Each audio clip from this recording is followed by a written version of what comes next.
था कि हमारे पास ऐसे हवाले हैं जिनसे साबित होता है कि बाइबल ने जो अपनी तारीखें वगैरह निकाली আমি हैं বলেছিলাম আমাদের কাছে এমন बहुत हद तक इनकार किया है উদ্ধৃতি বা রেফারেন্সেস আছে अधिक हद तक যে বাইবেল যে সমস্ত তারিখ जो বা कि সন বা বছরের কথা উল্লেখ করেছে তাতে বেশিরভাগ ক্ষেত্রে নির্ভর করেছে के ऊपर इनकार किया है जिसने आज तक জোসিফাসের উপর। मैंसा के ऊपर लफ्ज मानसा ही है ना मनिथो জোসিফাস আবার मनिथो पर সবকিছু নিয়েছেন, বেশিরভাগ जिसने নির্ভর तारीखें করেছেন बनाई हैं মানিথোর ये উপর। जो कनेक्शन है आपस में इसके मैं हवाले दूंगा वो भूल गया तो उसको देना আর মানিথো অনেক लिहाजा मैं उसमें ले आया हूँ কিस्সা কাহিনী বর্ণনা করেছেন। पूरा होना जरूरी है এই কানেকশন আপনাদের সামনে एक हवाला है তুলে ধরার কথা আমি ভুলে গিয়েছিলাম, এখন নিয়ে এসেছি, Josephus তা claims বলা আবশ্যক। a Jewish historian has been একটা mentioned উদ্ধৃতি in his commentary শোনাচ্ছি। as having derived his information from the writings জোসিফাস of একজন Plato, ইহুদি which Josephus ঐতিহাসিক। has preserved और তিনি মানিথোর লেখা থেকে इसके ऊपर दूसरे कमेंटेटर भी मजीद लिखते हैं কথা গ্রহণ করেছেন, যা জোসিফাস গ্রহণ করে সংরক্ষণ করেছেন। कमेंट्री है অন্যান্য মুফাসসির জোসিফাস সম্পর্কে লিখেছে। मुतफक हैं নিউ জেরোম কমেন্ট্রি, जोसेफुस আর ই ব্রাউনের জেরোম কমেন্ট্রিতে অন্যান্য মুফাসসিরও এই ব্যাপারে একমত যে জোসিফাস provides indispensable material জোসিফাসের of the Bible বাইবেলের লেখকরা জোসিফাসের লেখাকে ने बहुत खुला নির্বিচারে গ্রহণ করেছে और यहाँ ये ऑथर मान আর এটিকে সবচেয়ে নির্ভরযোগ্য মনে করেছে। বাইবেল প্রকাশ্যে इसलिए जाहिर बात है कि यहाँ পুরোপুরি ফায়দা উঠিয়েছেন। हमारी बाइबल में जो এখানে তারা স্বীকার করছে যে বাইবেলের লেখক আল্লাহ নন অন্য কোনো মানুষ। আল্লাহ তাআলা তো জোসিফাস থেকে শিখেননি। ये हवाला भी बड़ा वाज़ेह है বাইবেলের অনেক রওয়ায়েত মানুষ একত্রিত করেছে, অনেক ঘটনা মানুষ একত্রিত করেছে বা সংকলিত করেছে। History of the old testament লেখক হলেন ডক্টর পি হিবিশ। ইনি লেখেন বাইবেলের পুরাতন নিয়মের একটা উৎস হলো সেই ইতিহাস, অর্থাৎ শুরু থেকে আলেকজান্ডার পর্যন্ত এই ইতিহাস লিখেছেন একজন মিশরীয় পুরোহিত, যার নাম হলো মানিথো। তৃতীয় খ্রিস্টাব্দে তিনি এটি লিখেছেন। তো এই ধরনের স্বীকারোক্তি আরও আছে। বাইবেলের লেখক যেখানে মানুষ, এই গবেষকরা নিজেরাই স্বীকার করছেন, তারাই সব কিছু সংকলিত করেছে। আর কোরআন যে বারবার বলে যে এতে হেদায়েতও আছে, আলো আছে, আজও অনেক কথা আছে যা তোমরা কাজে লাগাতে পারো। তো এই দুই কথার ভিতর কোথাও বিরোধ নেই। তো আসল ঘটনা হলো মহানবী সাল্লাল্লাহু আলাইহি সাল্লামের হাদিস बाइबल में সত্যিকার অর্থে जो বাইবেলের রওয়ায়াতের সাথে একদিক থেকে সাদৃশ্য রাখে। বাইবেলে অনেক এমন রওয়ায়াত আছে,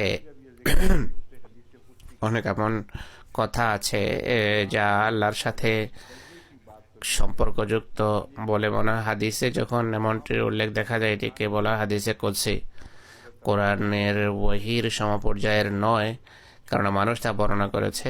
সমস্ত গবেষকরা এটি দ্বিতীয় পর্যায়ের গুরুত্ব দিয়ে থাকেন।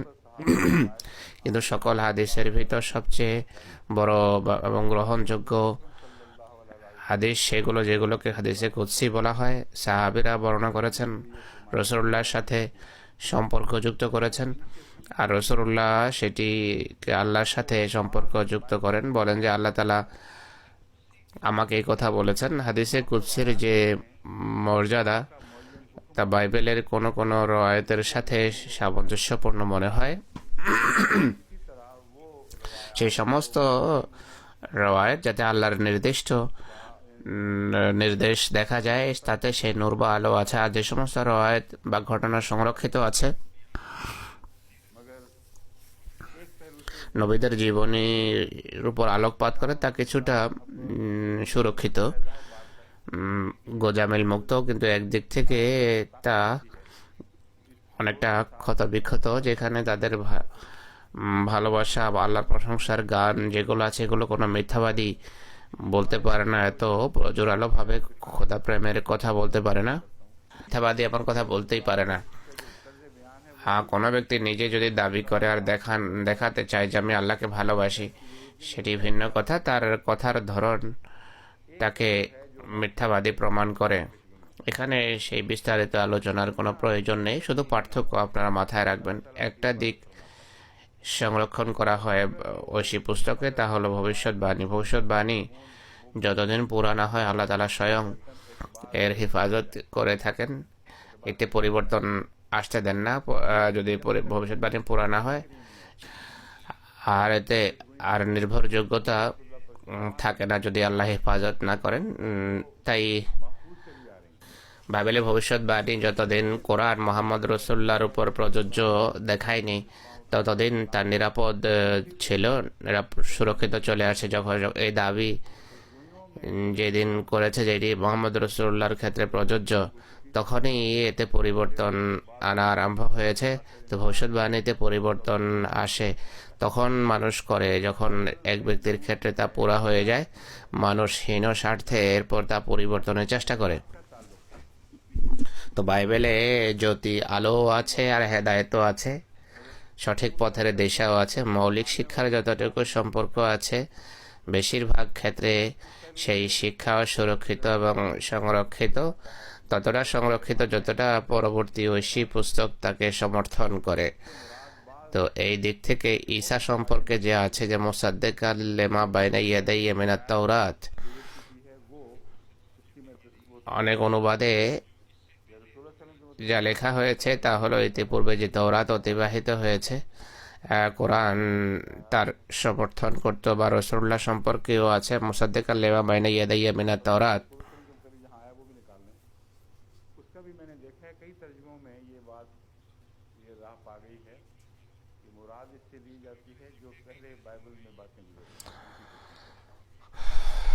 অনেক অনুবাদে লেখা হয়েছে যে এর অর্থ হলো বা পূর্বে বাইবেলে যে সমস্ত কথা আছে সেইগুলোর সত্যায়নকারী। হুজুর বলছেন যে এই অনুবাদ সঠিক নয়, এর ফলে অনেককে ভুল ধারণা অনুপ্রবেশ করতে পারে। আর এই অনুবাদ নিয়েই অন্যরা আপত্তি করে যে একদিকে তোমরা বলছো যে তওরাত এবং ইনজিল স্বরূপ যা দেখো, রসুল্লাহ বলছেন আমি তার সত্যায়নকারী, অপরদিকে তাদের কোনো কোনো দাবিকে মিথ্যা বলছো। আর কোরআন বলছে যে সেগুলো মানুষের বানানো কথা, মিথ্যা কথা, সত্য নয়। হুজুর বলছেন বাইনা ইয়াদায়ের আসল অর্থ হলো যা সামনে আছে। এর অর্থ হলো আমার সামনে যে শিক্ষা আছে সেই শিক্ষা যার আল্লাহ সত্যায়ন করেছে, অর্থাৎ এলহাম তাকে সত্য, এলহাম যে শিক্ষার সত্যায়ন করে আমি তারই সত্যায়ন করি। মিনাত তাওরাত বা মিনাল কিতাবে যে শব্দে হোক না কেন, মুসাদ্দিকাল লিমা বাইনা ইয়াদাইয়া বা বাইনা ইয়াদাইহি, এর অর্থ হবে আমার সামনে বাইবেলের যে সত্যায়িত অংশ আছে যা আল্লাহ তাআলা স্বয়ং সত্যায়ন করেছেন, আর আমাকে যার তত্ত্বাবধায়ক নিযুক্ত করেছেন, যা আমার বিতর্কাধীন আসছে, যা বাইবেলের উদ্ধৃতি হিসাবে পেশ করছি, এগুলোর অবশ্যই আমি সত্যায়নকারী, কেননা এগুলো আল্লাহ তাআলার পক্ষ থেকে এসেছে। কিন্তু মানবীয় হস্তক্ষেপ যা হয়েছে, মানুষ যে হস্তক্ষেপ করেছে তার আমি সত্যায়ন করি না, তাই সত্যায়নের গণ্ডিভুক্ত নয়। এটি এই জন্য বলছি যে ইউরোপে বারবার আহমদী মুবাল্লিগদের এমন কথার সম্মুখীন হতে হয়, যেহোভা উইটনেস এরা এই ধরনের প্রশ্ন ওঠায়, তারা চিন্তিত হয়। তাদেরকে বলুন কোরআনের মাহাত্ম্য দেখুন, যে রাসূলুল্লাহ সাল্লাল্লাহু আলাইহি সাল্লাম সম্পর্কে যে রীতি বলা হয়েছে এই রসুল সত্যায়ন করে। একইভাবে হজরত ঈসা আলাইহিস সালাম পুরনো বাইবেলের সাথে সম্পর্ক স্থাপন করেছেন। ঈসা আলাইহিস সালাম এইভাবে সত্যায়ন করতেন। আর এটি থেকে প্রমাণিত হয় যে ঈসা আলাইহিস সালাম, আর এটিও প্রমাণিত যে ঈসা আলাইহিস সালাম বাইবেলের অনেক কথাকে প্রত্যাখ্যান করতেন, তাদের কথা গ্রহণ করতেন না, ইহুদিদের বাহ্যিক অর্থে সেগুলোকে গ্রহণ করতেন না। যেমন এলিয়ার আকাশে যাওয়ার ঘটনা সম্পর্কে আপনারা জানেন, আর তার সশরীরে অবতরণের কথা আপনারা জানেন। মসির বিরুদ্ধে তারা আপত্তি করে এই বিষয়ে। আর কোরআনকে খ্রিস্টানদের আক্রমণ থেকে রক্ষার জন্য আরও অনেক উদ্দেশ্য আছে। কোরআন করিম কথা প্রসঙ্গে একটা উদ্দেশ্যের কথা উল্লেখ করে।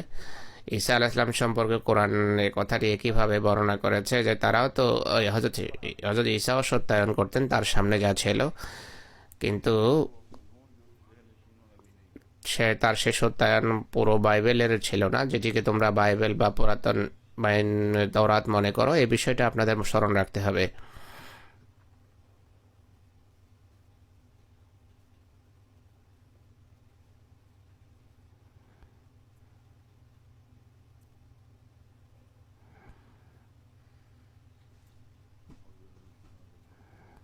अलिफ लाम मीम अल्लाहु ला इलाहा इल्ला हुवल हय्युल कय्यूम नज़्ज़ला अलैकल किताब बिल हक़्क़ আলিফ লাম মিম আল্লাহু লা ইলাহা ইল্লাহুল হাইয়ুল কাইয়্যুম নাযালা আলাইকাল কিতাবা বিল হাক্কি মুসাদ্দিকাল লিমা বাইনা ইয়াদাইহি ওয়া আনজালাত তাওরাতা ওয়াল ইনজিল।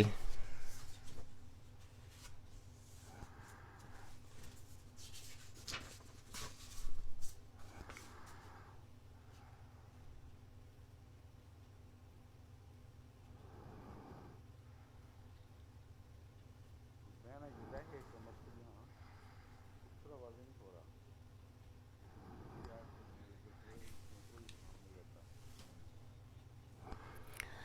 বাইনা ইয়াদাই শব্দের অর্থ এখানে সেভাবে স্পষ্ট হচ্ছে না। অন্য আয়াতে বিষয়টা আছে, সেটি আলোচনা করলে আর কোনো স্পষ্টতা বাকি থাকবে না। मुसद इस आयत में है वल्लज़ी औहैना इलैका मिनल किताबि वल हक़्क़ मुसद्दिक़न लिमा बैना यदैहि ওয়াল্লাযী আওহাইনা ইলাইকা মিনাল কিতাবি হুয়াল হক মুসাদ্দিকাল লিমা বাইনা ইয়াদাইহি। बैना यदैका का लफ्ज़ आना चाहिए था अगर रसूल এই ওয়াহিটাই হলো মুসাদ্দিক বা সত্যায়নকারী। वो बात पूरी नहीं करता। मैं रसूल सल्लम से मुसद्दिक़ होने वाली आयत सीख रहा हूँ। ये मुसद्दिक़ হুজুর বলছেন রাসূলুল্লাহ সাল্লাল্লাহু আলাইহি ওয়াসাল্লাম যে মুসাদ্দিক বা সত্যায়নকারী, এই ধরনের আয়াত আমি চাই। এখানে যে মুসাদ্দিকের কথা বলা হচ্ছে সেটি হলো ওয়াহি, অর্থাৎ কোরআনের ওয়াহি সত্যায়নকারী। সূরা সাফের আয়াতটি বের করতে বলা হচ্ছে হুজুরকে। হুজুর বলছেন আয়াতটি বের করো।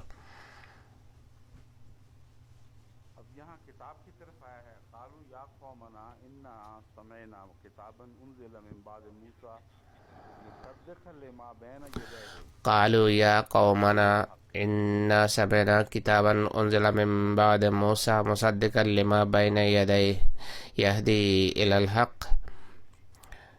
এখানে কিতাব শব্দ ব্যবহার হয়েছে। কিতাব তার সত্যায়ন করে যা তার সামনে আছে। বাইনা ইয়াদাইর পিছনে অনুবাদ করা, এটি সাধারণ বাগধারা থেকে একটু বিপরীত। এমন অনুবাদ হলেও অনেক দূরের সম্ভাবনা এটি। বাইনা ইয়াদাই পরিভাষা কোরআনে স্পষ্টভাবে বারবার ব্যবহার হয়েছে। लहू मुअक्क़िबातुम मिन बैनि यदैहि मिन खल्फिही यहफ़ज़ूनहु मिन अम्रिल्लाह লাহু মুআক্কিবাতুম মিন বাইনি ইয়াদাইহি ওয়া মিন খালফিহি ইয়াহফাযুনাহু মিন আমরিল্লাহ। এখানেও মিন বাইনি ইয়াদাই শব্দ ব্যবহার হয়েছে। প্রত্যেক সেই ব্যক্তি রাতে চলাফেরা করুক, রাতের অন্ধকারে গোপনে চলাফেরা করুক, বা দিনের বেলা লাহু মুআক্কিবাতুম মিন বাইনি ইয়াদাইহি ওয়া মিন খালফিহি। বাইনি ইয়াদাইহির অনুবাদ যদি পিছনে করা হয় তাহলে মিন খালফিহির অর্থ কি? বায়না ইয়াদাই এই পরিভাষাটি সামনের অর্থে ব্যবহার হয়, তাই অনুবাদে সর্বত্র বায়না ইয়াদার অনুবাদ যে অতীত অর্থে অনুবাদ করা হয়েছে বা অতীতের শিক্ষার কথা বলা হয়েছে বা বাইবেলে যা কিছু এসেছে সব কিছু সত্যায়ন হয়েছে, এই অনুবাদ ঠিক নয়। যেখানেই অনুবাদ করবেন সেখানে আপনি নিজেই বিপদে পড়বেন। অর্থাৎ বাইবেল যেন যে 2 খণ্ডে পাওয়া যায় সেটি সত্যায়িত হচ্ছে। বাইনা ইয়াদাইয়ের অর্থ হলো অর্থাৎ এই কিতাবে, যে ওয়াহি এসেছে, ওয়াহি অবতীর্ণ হয়েছে, তা সত্যায়িত অংশ প্রকাশ্যভাবে সত্যায়িত অংশের কথা উল্লেখ করেছে। যে অংশের সত্যায়নকরণেই তা সন্দেহযুক্ত। এই অনুবাদের कुरान करीम ने जहाँ এই অনুবাদের সঠিক তা বাইবেল এবং কোরআনের তুলনায় স্পষ্ট হয়ে যায়, এতে কোনো ব্যতিক্রম আপনি দেখবেন না। लाजिमन सच्चा निकलता কোরআনে করিম যেখানে বাইবেলের কোনো ঘটনা গ্রহণ করেছে বা কোনো ঘটনার কথা উল্লেখ করেছে তা অবশ্যই সত্য প্রমাণিত হয়। কোরআন শরীফ যেখানে को छोड़ देता है वो बैना ये दह ही नहीं रहा। বাইবেলের বিশ্বজগৎ সংক্রান্ত যেই বিবরণ গ্রহণ করেছে সেটি সত্য, আর যেটি কোরআন ছেড়ে দেয় সেটি বাইনা ইয়াদাই হতে পারে না। আর যা ছেড়ে দিয়েছে সেগুলোর বেশিরভাগ ভুল, আর যেগুলোর সাথে কোরআন মতবিরোধ রাখে তা অবশ্যই স্পষ্টভাবে ভুল। আর যা কোরআন ছেড়ে দেয় সেগুলো তেমন গুরুত্ব রাখে না বা বিষয়ের সাথে কোনো তেমন একটা সামঞ্জস্য রাখে না, এই জন্য কোরআন ছেড়ে দেয়। আর বেশিরভাগ ক্ষেত্রে কোরআন ভুল হওয়ার কারণে বাইবেলে কোনো কথা ছেড়ে দেয়। তাই বাইনা ইয়াদের অনুবাদ হলো যা আল্লাহর এই ওয়াহি যাকে সত্যায়ন করেছে, আর এর সামনে যে বিষয় আছে তারই কোরআন সত্যায়ন করে। বাইবেলে তা এইভাবেই পাওয়া যাবে। আরেকটি মজার বিষয় হলো অনেক সময় কোরআন মোসাদ্দেক বা মোসাদ্দেক অর্থ হলো সত্যায়নকারী। কোরআন বলে যে সামনে আছে, কিন্তু খ্রিস্টানেরা এমন কথাকেও লুকানোর চেষ্টা করে, আর ইহুদিরাও, যে এমন কথা তো নেই। সেটি তখন আমাদেরকে খুঁজে বের করতে হয় যে কোরআন তোমাদের গ্রন্থের তৌরাত এবং ইনজিলের যে কথারই সত্যায়ন করে তা অবশ্যই তাতে থাকবে। এটি প্রাসঙ্গিক আলোচনা ছিল যা বোঝানোর প্রয়োজন ছিল। এখন আরও একটি মজার প্রশ্ন আছে যেদিকে আমি ज़फ़ी है फिल यम আসছি। ज़फ़ी है फिल यम में।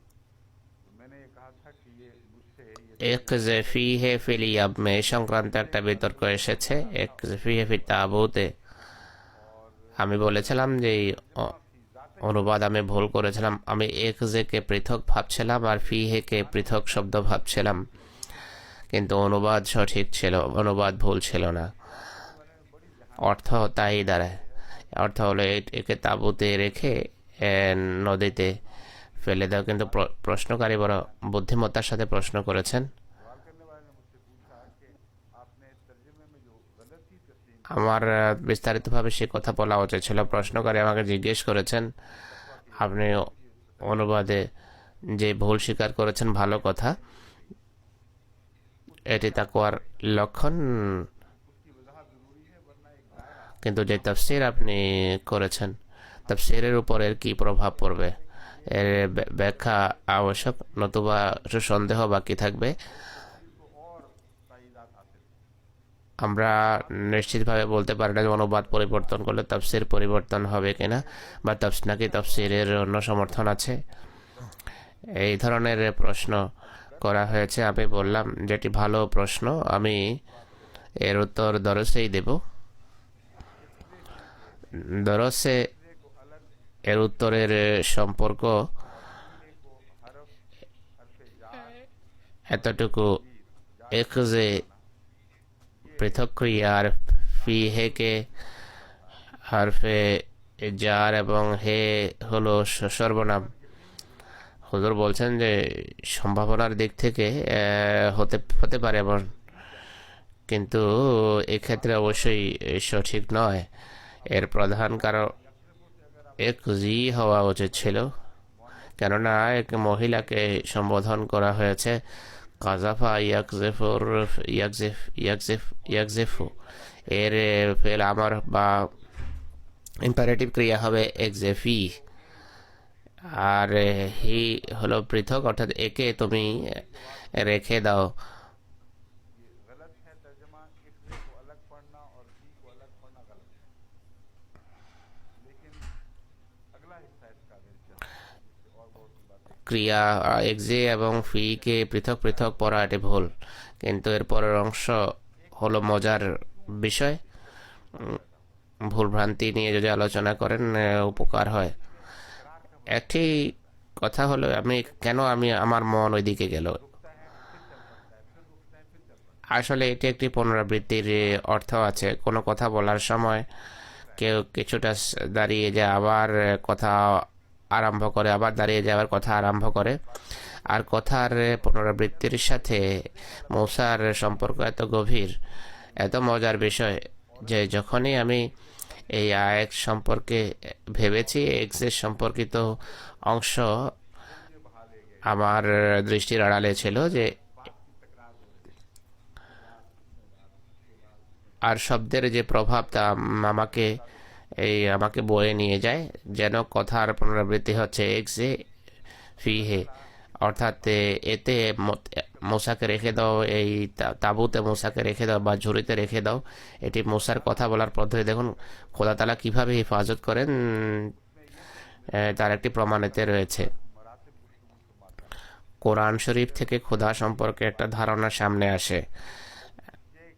খোদা তাআলা মানুষের মর্যাদা অনুসারে মানুষের সাথে আলাপ করেন, কিন্তু আমার কাছে এটি অসম্ভব মনে হয়েছে।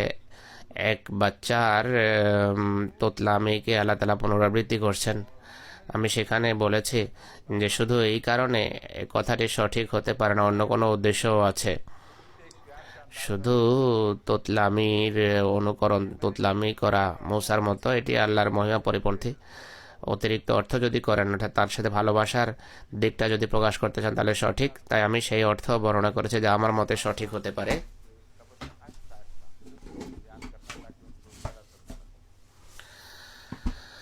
হজরত মুসার মাকে সাপোর্ট দেয়া, একটি সংবাদ তাকে ধীরে ধীরে দেয়া, যেন তিনি শকড না হন, যেন তিনি দুঃখ ভারাক্রান্ত না হন। আমরা অনুবাদ পরিবর্তন করিনি, অনুবাদের রীতি পরিবর্তন করেছি। সেই তাফসীর নিজের জায়গায় বহাল থাকবে। শব্দের প্রভাব অবশ্যই পড়ে। এক্সেফি হে ফিলিয়ামে, এক্সেফি হে ফিতাবুতে, এক্সেফি হে ফিলিয়ামে। আমি রাবোয়া পাঠিয়েছি যে এর আরও দৃষ্টান্ত সন্ধান করুন। এটি হয়তো এমন প্রভাব যা হয়তো অন্যদের উপরও পড়েছে। আব্দুর রহমান মুবাশশির সাহেব বড় সুন্দর একটা দৃষ্টান্ত পাঠিয়েছেন। তিনি শব্দগুলোর আক্ষরিক অনুবাদ করেছেন পৃথক পৃথকভাবে, একটি ক্রিয়া হিসাবে পেশ করেছেন ফি হে জার মজরুর। এর অর্থ হলো এই শব্দের প্রভাব এত ভালো, তিনি ভালো বৈয়াকরণিক, তিনি শব্দের প্রবাহে নিজেও বয়ে গেছেন। এক্সে কে পৃথক পেশ করেছেন, ফি হে কেও পৃথক ভাবে পেশ করেছেন। কিন্তু একথা বলা আবশ্যক যে হজরত মুসা আলাইহিসসালাম সম্পর্কে এই যে ধারণা, এক্সেফকে যদি এক শব্দ মনে করা হয়, আয়াতের শব্দের যে ছন্দ, সেই ছন্দের প্রভাব, ছন্দ অবশ্যই বহাল থাকবে। একটি বিশেষ ছন্দে আল্লাহ তাআলা একটি কথার পুনরাবৃত্তি করছেন এমন মনে হয়। পুনরাবৃত্তির বিষয়টি যেহেতু আমার মাথায় ছিল মূসা সম্পর্কে, তার ছন্দের পুনরাবৃত্তির সাথে একটা সম্পর্ক ছিল, তাই আমার এই যে ইমপ্রেশন এটি সঠিক। সমুদ্রে তার নিমজ্জিত হওয়ার কথা দেখুন, দুবার সম্ভাবনা দেখা দিয়েছে, দুবারই আল্লাহ তাআলা রক্ষা করেছেন। একবার বালক হিসাবে, আর একবার নবুয়ত করার সময়। যে জাতির কারণে তার ডুবার আশঙ্কা দেখা দেয়, তাদের হাত থেকে তিনি রক্ষা পেয়েছেন, কিন্তু যারা তাকে নিমজ্জিত করতে চেয়েছে তারা রক্ষা পায়নি। তো এই বিষয়গুলোর ভিতর সূক্ষ্ম রহস্য আছে। এরপর হজরত মুসা আলাইহিস সালাম একবার একজনকে ঘুষি মারেন, দ্বিতীয়বার আবার মারার আশঙ্কা দেখা দেয়, কিন্তু আল্লাহ তাকে রক্ষা করেন। তো সেখানে একটা পুনরাবৃত্তি দেখা যায়। আরও একটি পুনরাবৃত্তি হলো হজরত মুসা আলাইহিসসালাম ইসলামকে ফেরাউনের পরিবার দুবার সাহায্য করেছে। উভয়বার তার জীবন রক্ষার ক্ষেত্রে সাহায্য করে ফেরাউনের পরিবারকেও। একবার ফেরাউনের বংশের এক ব্যক্তি যে মদিনার দূর থেকে ছুটে আসে আর বলে যে তোমাকে হত্যার ষড়যন্ত্র চলছে, এখান থেকে পালিয়ে যাও। আর দ্বিতীয়বার সে যুগের কোনো রওয়ায়েত দেখা যায় না, কিন্তু কোরআন এই কথাকে জেনে শুনে সংরক্ষণ করেছে যে হযরত মুসা যখন ফিরে এসেছেন আর ফেরৌনের সাথে সংঘর্ষে লিপ্ত হয়েছেন তখন তাকে হত্যা করার ষড়যন্ত্র চলছিল। তো এখানে দুবার ষড়যন্ত্র হয়। সেখানে ফেরাউনের বংশের এক ব্যক্তি তার সাহায্যের জন্য আসে আর বলে যে দেখো, বংশের ব্যক্তি বলে যে দেখো, বিবেক খাটায়, যদি সে মিথ্যাবাদী হয় সেই ধ্বংস হবে, তোমাদের অসুবিধা, কিন্তু যদি সত্যবাদী হয় তাহলে তোমরা ধ্বংস হবে। তাই তাকে হত্যা করার চিন্তা ছেড়ে দাও। যেহেতু হত্যা করেনি তাই বোঝা যায় যে ফেরাউনের বংশের সেই ব্যক্তি তার সাহায্যকারী হয়েছে। তো এখানে এক অদ্ভুত পুনরাবৃত্তি, এটি দৈব কোনো বিষয় নয়। এরপর হিজরতও দুবার করেছেন। নবীদের একবার কার হিজরত তো প্রমাণিত, কিন্তু দুবার যে তিনি হিজরত করেছেন এটি আমরা দেখতে পাই না। বিরল হয়তো হতে পারে, কিন্তু ঈসা বা মূসা সম্পর্কে এই কথা অত্যন্ত স্পষ্ট। একটি ব্যক্তিগত হিজরত আর অপরটি মিশর থেকে হিজরত। এই যে পুনরাবৃত্তি দুইবার একটি কথা ঘটতো, এটিকে সবসময় আমি উপভোগ করতাম। শব্দের পুনরাবৃত্তি বা ছন্দ যা আমরা দেখতে পাই, এর ফলে বিষয়ের সমাধান হয়।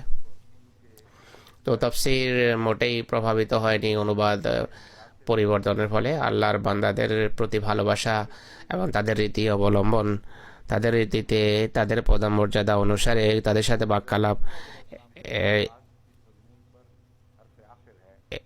সেই ভুল সত্ত্বেও তাফসীরের উপর কোনো প্রভাব নেই।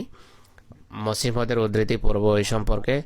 মসিমদ বলেন, যেহেতু আল্লাহর বাণী নাজেলের সাধারণ রীতি হলো, যে ব্যক্তির উপর ঐশী বাণী অবতীর্ণ হয় তিনি যতটা অভ্যন্তরীণভাবে পবিত্র হন বা আধ্যাত্মিক শক্তি রাখেন ততই জোরালোভাবে বাণী অবতীর্ণ হয়ে থাকে। রাসূলুল্লাহর পবিত্র আধ্যাত্মিক শক্তি এবং অভ্যন্তরীণ আধ্যাত্মিক পরাকাষ্ঠা মহান পর্যায়ের ছিল, যা যেমন পূর্বেও কেউ ছিল না, পরেও আসবে না। অনুরূপভাবে কোরআন সমস্ত ঐশী পুস্তক এবং ঐশী গ্রন্থের তুলনায় উচ্চ মর্যাদায় অধিষ্ঠিত, যে এই পর্যায়ে অন্য কোনো বাণী বা গ্রন্থ পৌঁছতে পারে না। তো আল্লাহ তাআলার বাণী বা আল্লাহ তাআলার কালাম যার উপর অবতীর্ণ হয় তার অবস্থার সাথে ঐশী কালামের একটা সম্পর্ক থাকে। এই বিষয়কে বুঝে অনেক সময় যেই কোনো বাণীতে যে ভ্রান্তি দেখা যায় সে তার সমাধান হয়ে যায়। আমি পূর্বেও এই বিষয়ে আলোকপাত করেছি। কিছু মানুষ আরবির কোনো জ্ঞান রাখে না, কিন্তু আরবি এলহাম তাদের প্রতি অবতীর্ণ হয়েছে, আমরা জানি তা সত্য। খোদা তাআলা আরবি জানেন, কিন্তু তিনি কোরআনেরও খালেক এবং স্রষ্টা। এখন আরেকটি বিতর্ক আসবে যে কোরআন মখলুক কিনা, কিন্তু রহমান খোদা আর রহমান আল্লামাল কোরআনের নাজেলকারী তিনি।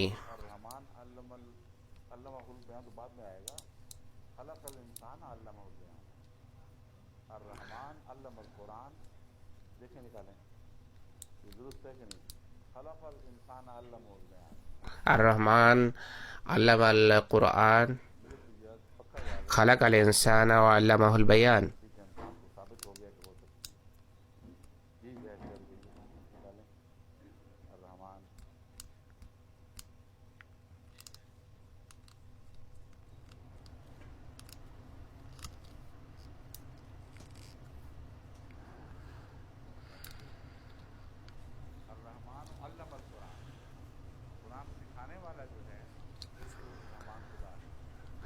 আর রহমান ও আল্লামাল কুরআন, কোরআনের স্রষ্টা, কোরআনের শিক্ষক হলেন রহমান খোদা।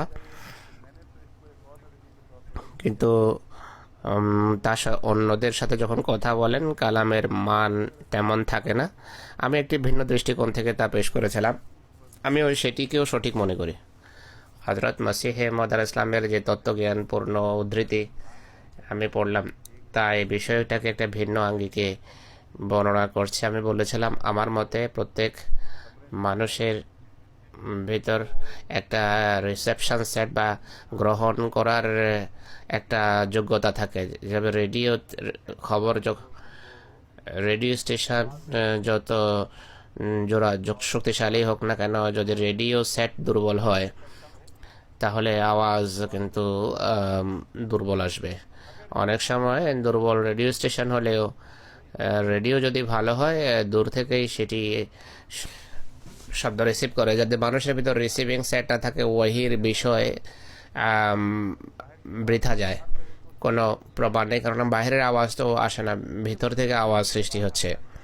যদি বাইরের শ্রুত আওয়াজ হতো তাহলে সবাই শুনতো। এই বিষয়টা আমি বারবার পূর্বেও বর্ণনা করেছি। হজরত মসিহ মউদ আলাইহিস সালাম মহানবী সাল্লাল্লাহু আলাইহি ইসলামের প্রেক্ষাপটে যে কথা বর্ণনা করেছেন তা হলো তার অভ্যন্তরীণ যে যোগ্যতা, অভ্যন্তরীণ সেট ওহি গ্রহণ করার যে শক্তি, তার পবিত্র আধ্যাত্মিক শক্তি তাতে তাকে শক্তিশালী করেছে, উজ্জ্বল সৃষ্টি করেছে। তার যে পবিত্রতা এটি সাধারণ বিষয় নয়। এটি এমন নয় যে কেউ অভ্যন্তরীণ ভালো, কারো অভ্যন্তরীণ সেট ভালো, কারো দুর্বল। তার অভ্যন্তরীণ পবিত্রতা এবং পরাকাষ্ঠায় একটা আলো সৃষ্টি করেছে। সেই কারণে যে এলহাম তার প্রতি অবতীর্ণ হতো তা সেই নূরে, সেই আলোতে আলোকিত হয়ে অদ্ভুত মহিমায় প্রকাশিত হয়েছে। এটি হলো মূল বিষয়। মুসার সাথে আল্লাহ তালার যে বাক্যালাপ হয়েছে তার অন্যদের সাথে কথার যে পার্থক্যতা স্পষ্ট। সকল মুফাসসিররা এটি নোট করেন। সেই কারণে তারা কোরআনের এই আয়াতের উদ্ধৃতি দেন যে ওয়াকাল্লাম আল্লাহ মুসা তাকলিমা। অন্য কোনো নবী সম্পর্কে এই কথা আপনি দেখবেন না যে আল্লাহ তালা তাদের সাথে প্রচুর অজস্র ধারায় কথা বলেছেন। তিনি ছোট ছোট প্রশ্ন করতেন, আল্লাহ উত্তর দিতেন। আল্লাহ বলতেন যে ছুটে আসো, ভাগবে না। এমন বাক্যা দেখা যায় মুসার সাথে আল্লাহ, অন্য কোনো নবীর ক্ষেত্রে দেখা যায় না। অর্থাৎ আল্লাহ তালা পদমর্যাদার দিকটা সামনে রেখেছেন। মুসার সাদামাটা সহজ সরল অকৃত্রিম কথা বলার রীতি ছিল যা আল্লাহ তালা উপভোগ করতেন। তো আর সেভাবে আল্লাহ তার সাথে কথা বলতেন। কেউ যদি বলে যে এমন কথা আল্লাহর জন্য সঠিক নয়, হুজুর বলেন যে আমি পূর্বে বলেছি রসুল্লাহ থেকে প্রমাণিত যে আল্লাহ তালা উপভোগ করেন বান্দার সাথে। একবার এক মেহমান আসে রাতের অন্ধকারে, মেহমানদেরকে এটি বোঝানো যায় যে আমি খাচ্ছি, টাক মেরে মেরে খাচ্ছেন না। আকাশে আল্লাহ তালাও তাই করছিলেন বা আল্লাহ তালাও সেটি উপভোগ করছিলেন। কেউ কেউ অনুবাদ করেছেন টাক মেরে খাওয়া। আল্লাহ তালা সেই পরিস্থিতিকে উপভোগ করছিলেন। আল্লাহর উপভোগ করার বা আনন্দিত হওয়ার বিষয়টি বড় সূক্ষ্ম, এর বিস্তারিত ব্যাখ্যা করা সম্ভব নয়। কিন্তু বান্দার রীতি অনুসারে খোদা এমন রীতি অবলম্বন করেন যেন যা বান্দাই করতে পারে। মহানবী সাল্লাল্লাহু আলাইহি ওয়াসাল্লাম স্বয়ং এই বিষয়ের সমাধান উপস্থাপন করেছেন যখন এটিও হাদিসে কুদসি যে আনা ইনদা যান্নি আবদি বি। আল্লাহ তাআলা স্বয়ং বলছেন বান্দা আমাকে বুঝতে পারে না, আমাকে চিনতে পারে না, সে আমাকে কিভাবে পাবে, আমার ধারণা কিভাবে করবে। একটাই উপায় আছে, আমি আমার বান্দার ধারণা অনুসারে নিজেকে পরিবর্তন করি এবং তার জন্য সেই রূপ ধারণ করি যেমন সে ধারণা রাখে। মূসার সাথে খোদার যে কথা, এটি খোদার মহিমা পরিপন্থী না, বরং তার মহিমার বিকাশ। বা মূসা যেমন ছিলেন আল্লাহ তেমন হয়ে যেতেন তার জন্য। মূসাকে আল্লাহ তাআলা এই বিষয়টি খুব সুন্দরভাবে শিখিয়েছেন যে তোমার সাথে যে স্নেহের কথা বলি, এই কথা মনে করো না যে অন্য কারোর সাথে বলতে পারে না। তোমার সাথে তোমার ধাত এবং প্রকৃতি অনুসারে কথা বলি, অন্য কারোর সাথে ভিন্নভাবে। এক রাখাল ছিল যে নিজের কাপড় থেকে উকুন বের করে মারছিল, আর একই সাথে কথাও বলছিল আল্লাহ তাআলার সাথে যে হে আমার প্রভু, যদি তুমি আমার কাছে আসো আমি তোমার উকুন বের করব, তোমার ময়লা কাপড় ধোবো, তোমার পা থেকে কাটা বের করব। হযরত মূসা যেতে যেতে শুনছিলেন, এত রাগ ধরে তিনি ভুলে গেছেন যে আমার সাথেও তো আল্লাহ তাআলা আমার প্রকৃতি অনুসারে কথা বলেন। মূসা আলাইহিস সালাম বলেন যে খবরদার, এই ধরনের বাজে কথা বলে, তুমি কি মনে করো আল্লাহ কি তোমার মতো গরিব দরিদ্র মুখাপেক্ষী? তখন খোদার ওয়াহি অবতীর্ণ হয়। আল্লাহ তাআলা মূসাকে বকা দেন, বকুনি দেন যে হে মূসা, তুমি কি আমার এবং আমার বান্দার মাঝে প্রতিবন্ধক সাধার? আমি তো তার কথা উপভোগ করছে, তো এই বিষয়ের প্রেক্ষাপটে ফিহের বিষয়টি ফিহের বিষয়টি এমনই ছিল আমার মাথায় যে মুসাকে বলা হচ্ছে যে তোমার মায়ের উপর ওয়াহি হয়েছে, সেইভাবে মুসার সাথে কথা হচ্ছিল, কিন্তু দ্বিতীয় অনুবাদ আমাকে এটি বুঝিয়েছে যে এই বাক্যটি সেভাবে নয়, কিন্তু ছন্দ তবুও সেভাবে আছে, এক্সিফিয়ে ফেলিয়ামে এক্সিফিয়ে ফি তাবুতে। এই মজার দিকটি অবশ্যই কায়েম থাকবে, কেননা অন্য কিছু আয়াত এই কথার সাক্ষী, মুসার সাথে আল্লাহর সম্পর্ক এই কথার সাক্ষী। তাই এই বিষয়ে আপনারা নিশ্চিত থাকুন যে সেই আমার যে ইমপ্রেশন সেটি ভুল নয়। দ্বিতীয় দিকটা সমস্যা সৃষ্টি করছে, তা হলো শুধু ভাড়ামির জন্য বা অনুকরণের উদ্দেশ্যে আল্লাহ তালা এমনটি করেননি। অনুকরণের বিষয় মহান উদ্দেশ্যের সাথে যদি সামঞ্জস্য বা মিল রাখে তাহলে এটি ভাগ্যেই তা, কিন্তু শুধু ভাড়ামির উদ্দেশ্যে এমনটি করতে পারেন না। তাই উদ্দেশ্য কি হবে? আমি বলেছিলাম যে মুসার মায়ের হৃদয়কে চিন্তামুক্ত করছেন আল্লাহ তালা, যে একটি ঘটনা হবে এইভাবে হবে। এটিও কোনো সংবাদ কারো সামনে প্রকাশের একটা রীতি।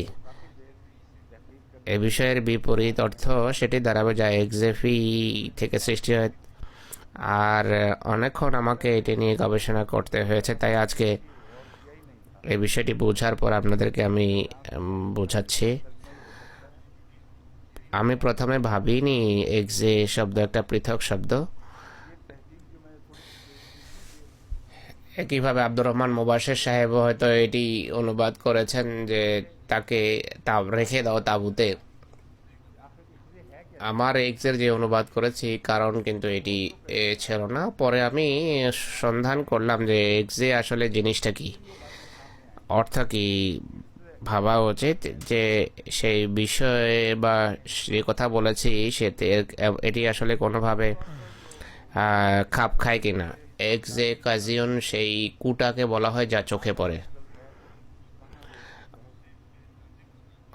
অভিধানে এটিকে অকর্মক্রিয়া বলা হয়েছে, অর্থাৎ ইনট্রান্সিটিভ ভার্ব বা অকর্মক্রিয়া আখ্যা দেওয়া হয়েছে কাজাকে।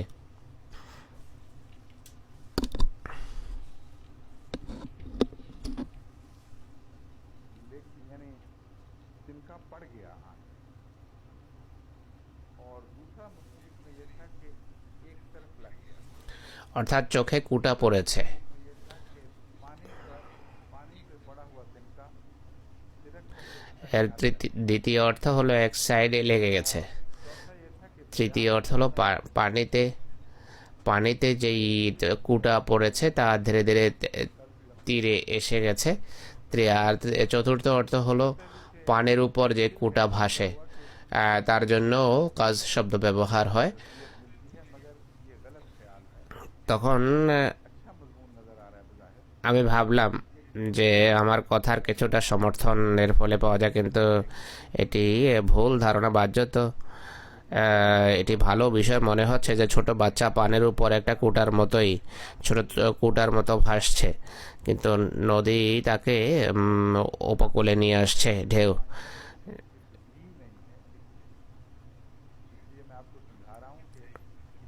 হুজুর বলছেন এই অনুবাদ সম্ভব নয়, কেননা এক্সি নয়, এটা এক্সে। একটা অর্থ আছে কোমলতার বা আনন্দের, স্নেহের। আসল শব্দ হলো একজেফ, সেখান থেকে এক্সেফ সম্পর্কে যখন গবেষণা করি সমস্যা সেখানেই দেখা দেয়, যার সমাধান করতে অনেক সময় লেগেছে। এক্সেফ সম্পূর্ণ বিপরীত অর্থ বর্ণনা করছে, ফেলে দেয়া, জোরে ছুঁড়ে ফেলা। এত জোরে ছোড়া যে বস্তুর উপর পড়ে সেটিকে টুকরা টুকরা করে দেয়। আর নেগেটিভ অর্থও আছে, এর একটি অর্থ হলো গালি দেয়া আর নিষ্পাপ নিরীহ লোকদের উপর অপবাদ আরোপ করা। আর এই মুফাসসিররা এই সমস্যার সম্মুখীন ছিলেন অনুবাদ করতে গিয়ে। এখানে এসে তাফসির প্রভাবিত হয়েছে, তাই এখন ব্যাখ্যা করা আবশ্যক। আসল তাফসির কি হবে? कज़फ़ा का लफ्ज़ মুফাসসিরেরা এই বিষয়ে रखने के मानों में भी কিছুটা দ্বিধাদ্বন্দ্বে আছেন। তারা যা বলেন, तीन की वो आयात से কাজাফা শব্দ রাখার অর্থেও ব্যবহার হয়। আর কোরআনের একটি আয়াত তারা উপস্থাপন করেন, 5 आयत कहते हैं। इससे पता चलता है कि कज़फ़ा में अगरचे बहुत ही सख्त तीर मंजर है, पत्थर मार 5টি আয়াত আছে। तीर चला दिया और इस जोर से বড় কঠিন কঠোর দৃশ্যের অবতারণা হয় বাহ্যত। কাউকে পাথর মারা, তীর মারা, এত জোরে মারা যে এর ফলে কাউকে টুকরা টুকরা করে ফেলে দেয়া, গলা থেকে ছুঁড়ে ফেলা। কিন্তু কোনো কোনো আয়াত থেকে এটিও প্রমাণিত হয় যে আস্তেও রাখা যায়, আস্তে রাখার অর্থেও তা ব্যবহার হয়। আম্বিয়ার 19 নম্বর আয়াতে এ বিষয় আছে। बल्कि हम हक को बातिल पर বাল নাকসিফু বিল হক আলাল বাতিল, এখানে জোরে ছুঁড়ে মারার অর্থ আছে। আমরা সত্যকে মিথ্যার উপর ছুঁড়ি আর মিথ্যাকে তার টুকরা টুকরা করে দেয়। আম্বিয়ার 19 নম্বর আয়াত, কুল ইন্না রাব্বি ইয়াকযিফুল বিল হক আল্লামুল গায়ুব। সাবা 49 নম্বর আয়াত, আমার প্রভু ইয়াকযিফু বিল হককে সত্যের মাধ্যমে আঘাত করেন, মারেন। এখানেও মিথ্যার উপর আঘাত করার অর্থে ব্যবহার হয়েছে। সূরা সাবাতে আছে, কাদ কাফারু বিহি মিন ক্বাবল ওয়া ইয়াকযিফুনা বিল গায়বি মিন মাকানিন বাঈদ। অনেক অসম্ভব কথা বলা, কোনো বস্তুকে নিয়ে দূরে ছুঁড়ে ফেলা, অসম্ভব কথা বলা, তীর মারাই অর্থ ব্যবহার হয়। কাফারু বিহি মিন ক্বাবল ওয়া ইয়াকযিফুনা বিল গায়বি, তারা অনেক দূরের বিষয়ে, অসম্ভব বিষয়ে অনুমানের ভিত্তিতে কথা বলে, ভাববে যে হয়তো কথা সত্য প্রমাণিত হবে, কিন্তু এমন সম্ভাবনা নেই। মিম্মাকানিম বাঈদিন, এত দূরের কথা যে আসল সত্য থেকে অনেক দূরের ব্যাপার। লা ইয়াসমাউনা ইলাল মালাইল আলা ইউকযাফুনা মিন কুল্লি জানিব। লা ইয়াসমাউনা ইলাল মালাইল আলা, তারা ঊর্ধ্বলোকের কথা শুনতেই পাবে না, শয়তান, আর তাদের সেই যোগ্যতা বা সামর্থ্য নেই। ইউকযাফুনা মিন কুল্লি জানিব, তারা বিতাড়িত হবে চতুর্দিক থেকে। এখানেও কোনো নমনীয় সাবজেক্ট বা বিষয় দেখা যায় না। ওয়ালাহুম আযাবুন ওয়াসিব। কাজাফা শব্দের অর্থ রাখার অর্থে কোনো আয়াত থেকে প্রমাণ পাওয়া যায়নি, কিন্তু এই কথা নিশ্চিত যে এমন বিষয় যা জড়বস্তুর সাথে সম্পর্ক রাখে না, সেই ক্ষেত্রে আপনি কাজাফার অর্থ রাখার অর্থ করতে পারেন। কিন্তু কাজাফ শব্দ যখন কোনো ম্যাটেরিয়াল বস্তুর জন্য ব্যবহার হয়, সেখানে উঠিয়ে ফেলে দেয়া, ছুঁড়ে মারা, আর তাড়াতাড়ি কোনো বস্তু থেকে গলা থেকে ছুঁড়ে ফেলা, এই বিষয়ে বর্ণিত হয়েছে। এই কারণেই সমস্যা ছিল। একদিকে আমি বলছিলাম আল্লাহ তাআলা আশ্বস্ত করছেন তার মাকে, তার মায়ের মন জয় করছেন এক্সে শব্দ থেকে, আমি সেটি অর্থ করেছি, ফিহে শব্দের সেই অর্থ করছিলাম। দ্বিতীয়ত অপরদিকে এই অর্থ যদি করা হয় যে বাচ্চাকে ছুঁড়ে ফেলে দাও, তাকে বের করে দাও, এটি কেমন অর্থ হলো? ইমাম রাজি এর একটি ব্যাখ্যা পেশ করেছেন। তিনি বলেন যে তীর চালানোর বিষয়ে, তীর যেহেতু দূরেই ছোড়া হয়, তার অর্থ হলো বাচ্চা দূরে চলে যাবেন, তোমার হাতে আর থাকবে না।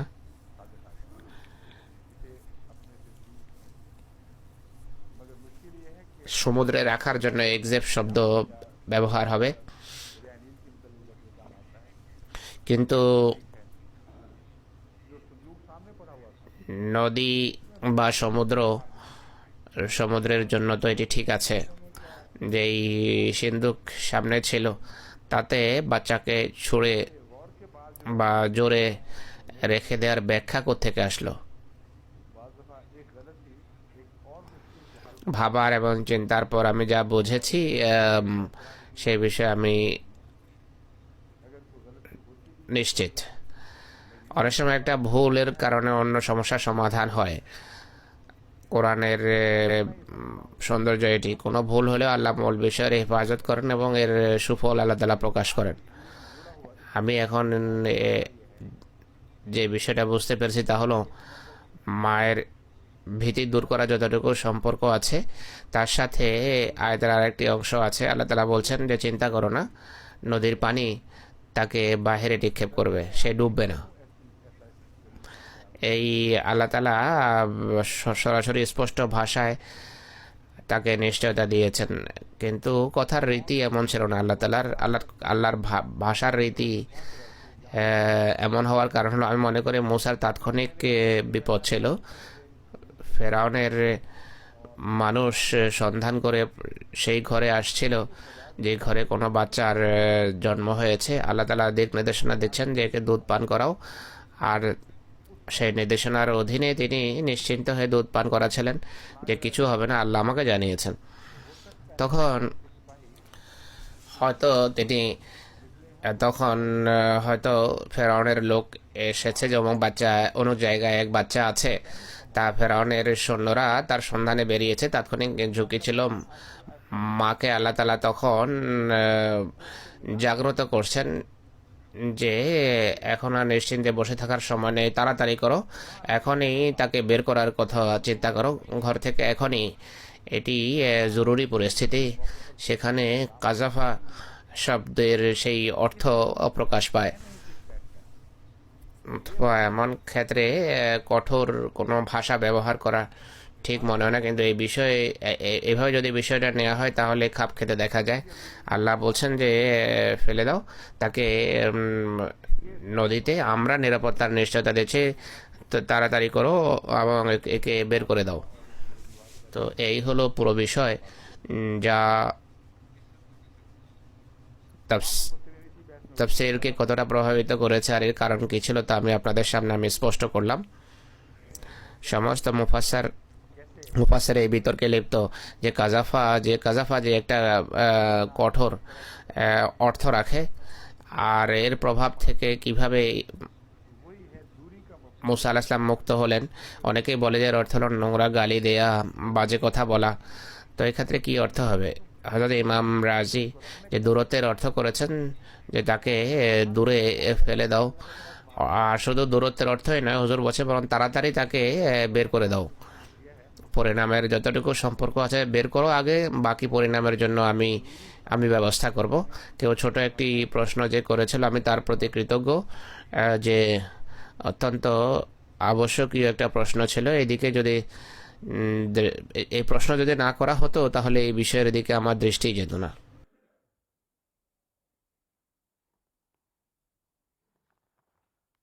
अब असली जो मजमून है उसकी तरफ आएंगे ना। হুজুর বলছেন যে ঋণ পরিশোধ করতে করতেই সময় নষ্ট হয়ে যাচ্ছে আমাদের, মূলধন বা বিনিয়োগের সুযোগ পাচ্ছি না। 1 ঘন্টার মতো সময় হয়ে গেছে, অর্থাৎ পিছনে কিছু কথা ছিল যা ব্যাখ্যা করতে সময় লেগে যাচ্ছে আমাদের। أعوذ بالله من الشيطان الرجيم بسم الله الرحمن الرحيم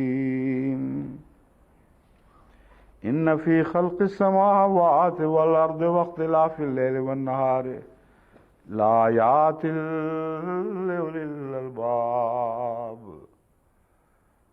الذين يذكرون الله قياما وقعودا وعلى جنوبهم ويتفكرون في خلق السماوات والأرض ربنا ما خلقت هذا باطلا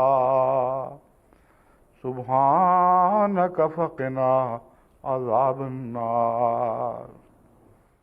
आल इमरान आयत 192। इससे पहली आयत पर मैंने कहा था उसको अलग। সূরা আলে ইমরানের 152 নম্বর আয়াতের পূর্ববর্তী আয়াত সম্পর্কে আমি বলেছিলাম যে আমি চিন্তা করে এর পৃথক অর্থ বর্ণনা করব। যে হাদিস আমি বর্ণনা করেছি তা একটি আয়াতকে বিচ্ছিন্নভাবে উপস্থাপন করছে, অথচ কোনো কোনো আয়াতে এই আয়াতগুলো একাত্রে বর্ণিত হয়েছে, আর এক রাতের এমন একটি ঘটনা বর্ণনা করা হয়েছে যে রাতে মহানবী সাল্লাল্লাহু আলাইহি সাল্লাম এই সব কটি আয়াত তেলাওয়াত করেছেন, আর এই আয়াতের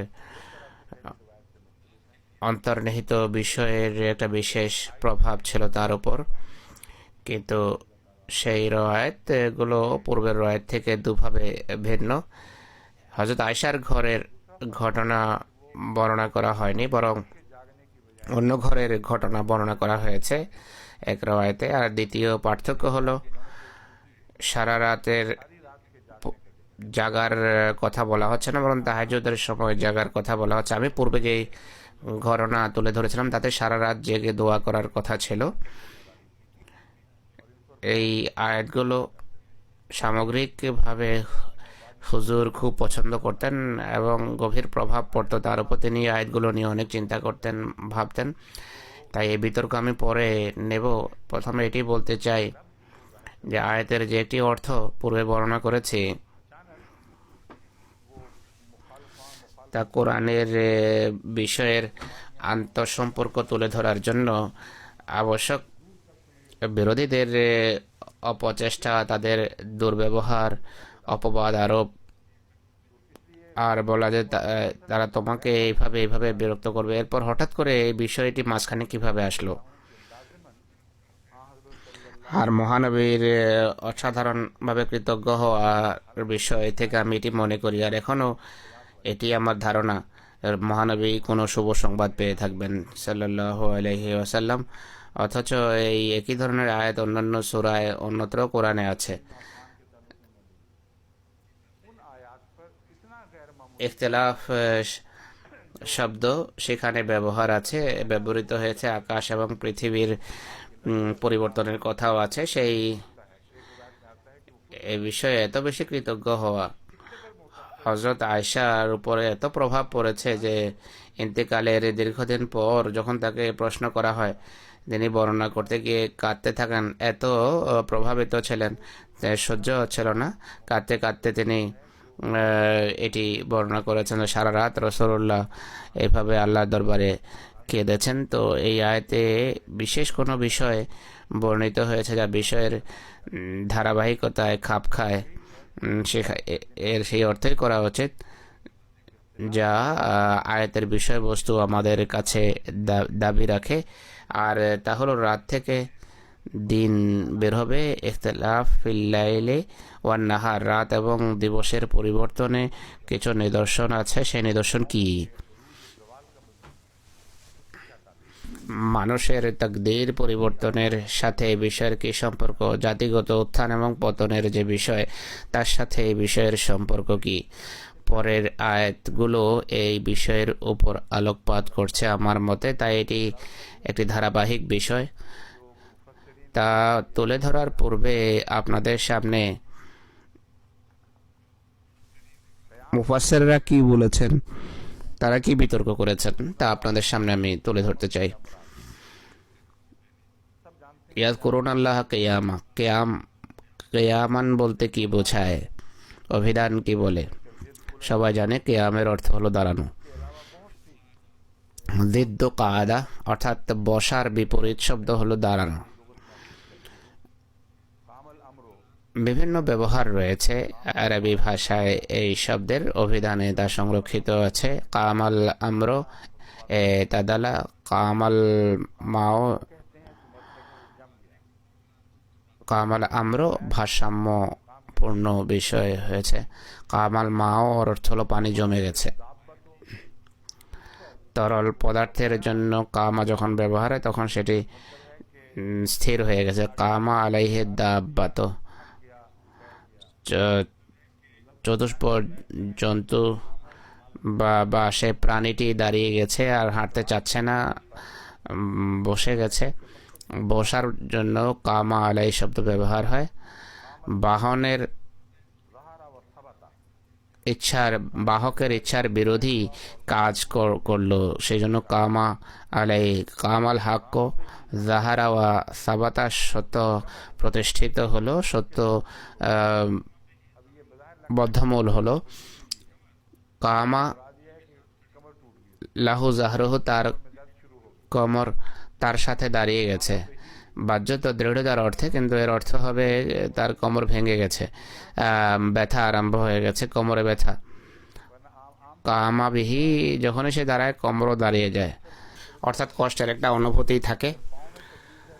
মানুষ যখন দাঁড়ায়, শরীরের কোনো অঙ্গের প্রতি সচরাচর দৃষ্টি থাকার কথা নয়। পায়ে যদি ব্যথা থাকে, পা মচড়ে যায়, তাহলে মাথা পর্যন্ত সেই ব্যথার অনুভূতি পৌঁছে যায়।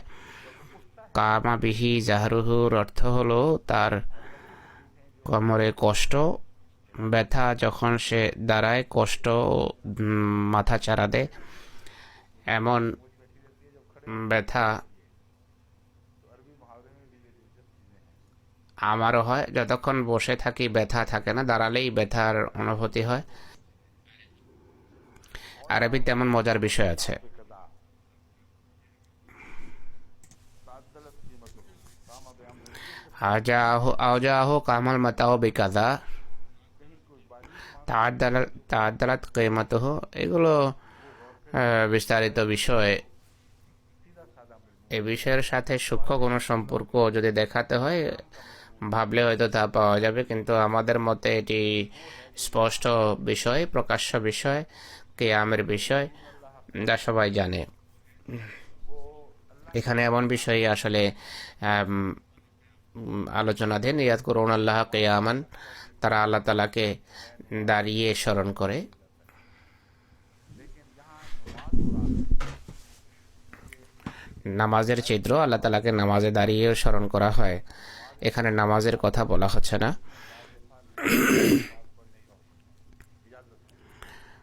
কোন কোন মুফাসের নামাজের অর্থ এইভাবে করেছেন যে অনেক সময় শায়িত অবস্থায় নামাজ পড়ার অনুমতি আছে। কিয়ামা ওয়া কউদাম ওয়া আলা জুনুবিহিম, যারা দাঁড়িয়ে খোদাকে স্মরণ করে, বসে স্মরণ করে, পার্শ্বদেশে স্মরণ করে, তারা এখানে ফিকার বিতর্ক করেছেন, অথচ এখানে ফিকার সাথে সম্পর্কযুক্ত বিতর্কের কোনো সুযোগ নেই। অনেক মুফাসসির এটিকে প্রত্যাখ্যান করেছেন। ফিকার বিতর্কের বিষয় নয় এখানে। এর অর্থ হলো খোদাকে স্মরণের জন্য যে অবস্থায় মানুষ থাকে না কেন, যেই পোস্টারে থাকুক না কেন, সে খোদাকে স্মরণ করতে পারে। তার लेकिन आगे जाकर जब मुफस्सिरीन খোদাকে যে কোনোভাবে স্মরণ করা যায়, অর্থাৎ যে কোনোভাবে সে স্মরণ, যে সে যেভাবেই থাকুক না কেন, যে পরিস্থিতিতে থাকুক না কেন, সে আল্লাহ তালাকে স্মরণ করে। মুফাসসিররা সূক্ষ্ম বিষয় নিয়ে ভেবেছেন, বিভিন্ন ব্যাখ্যা উপস্থাপন করেছেন এই আয়াতের বিভিন্ন দিক এবং আঙ্গিক সম্পর্কে। কউদান সম্পর্কে তারা বলে যে এর অর্থ হলো বসা, বসার জায়গা। মকাদে সিদকে নেন্দা মালিক মুক্তাদের, কোরআনে শব্দ এই আয়াত রয়েছে। काहिल हो बैठे रहने का भी यूज करो। রাজুলুন কউদাতুন, এমন ব্যক্তি যে অলস, যে বসে থাকতে অভ্যস্ত, তার জন্য কৌদা শব্দ ব্যবহার হয়। जैसा कि शैतान कहता है ওত পেতে বসার জন্য কৌদ শব্দ ব্যবহার হয়। শয়তান বলে যে লা আকোদান্না হুম সিরাতাকাল মুস্তাকিম, হে আল্লাহ, আমি তোমার সোজা রাস্তায় ঘাত পেতে বসে থাকবো। আকোদান্নার অর্থ হলো শত্রুর জন্য অপেক্ষা যখন করতে হয়, অপেক্ষা দীর্ঘ হয়ে থাকে, তাই সেখানে আত্মগোপনও করতে হয়। তো বসেই উৎপাতা হয় কারো বিরুদ্ধে।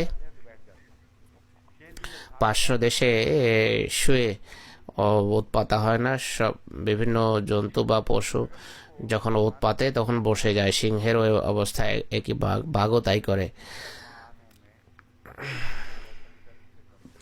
কোরআনের এই আয়াতের ক্ষেত্রে যদি এর অর্থ করতে হয়, ব্যাপক অর্থে এটি ব্যবহার করতে হবে, সীমিত অর্থে নয়।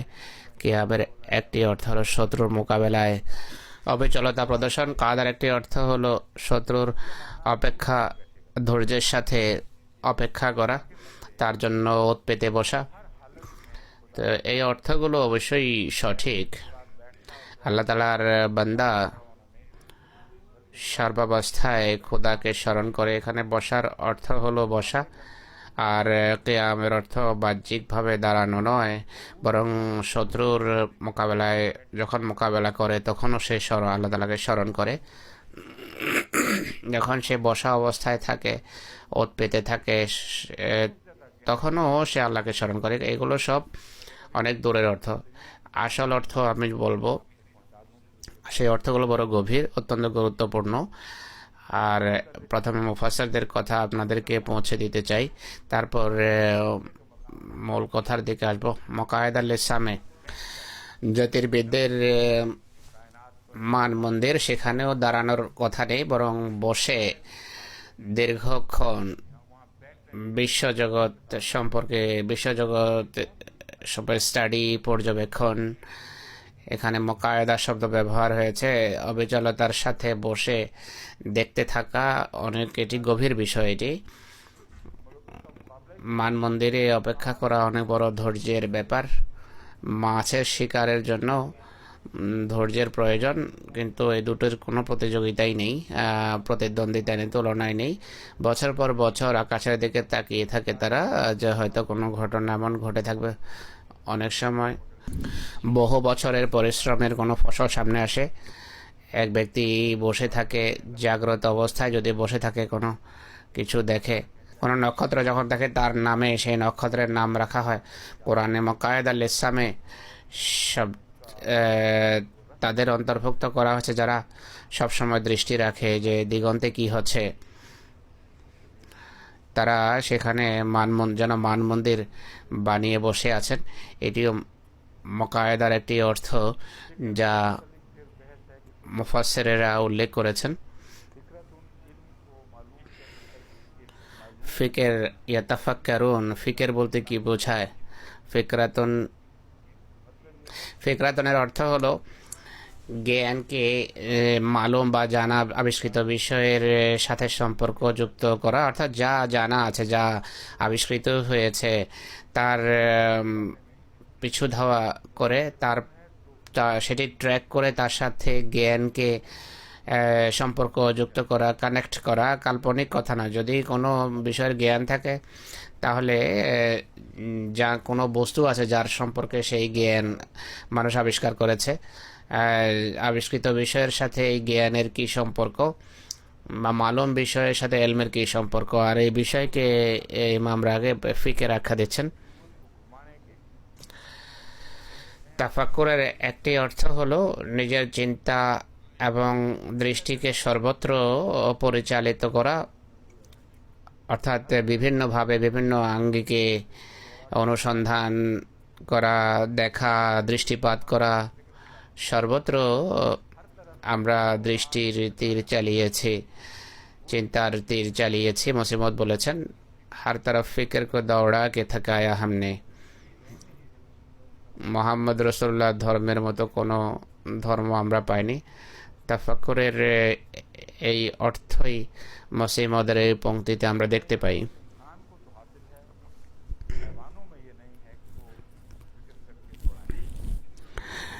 এই শক্তি মানুষের ভিতর রয়েছে, পশুর ভিতর সেই চিন্তা শক্তি নেই, ফিকেরের শক্তি নেই। এটি আমাদের দাবি। হয়তো পশুর ভিতরও এমন শক্তি আছে, কোনো কোনো প্রাণীর ভিতর সেই চিন্তা শক্তি আছে।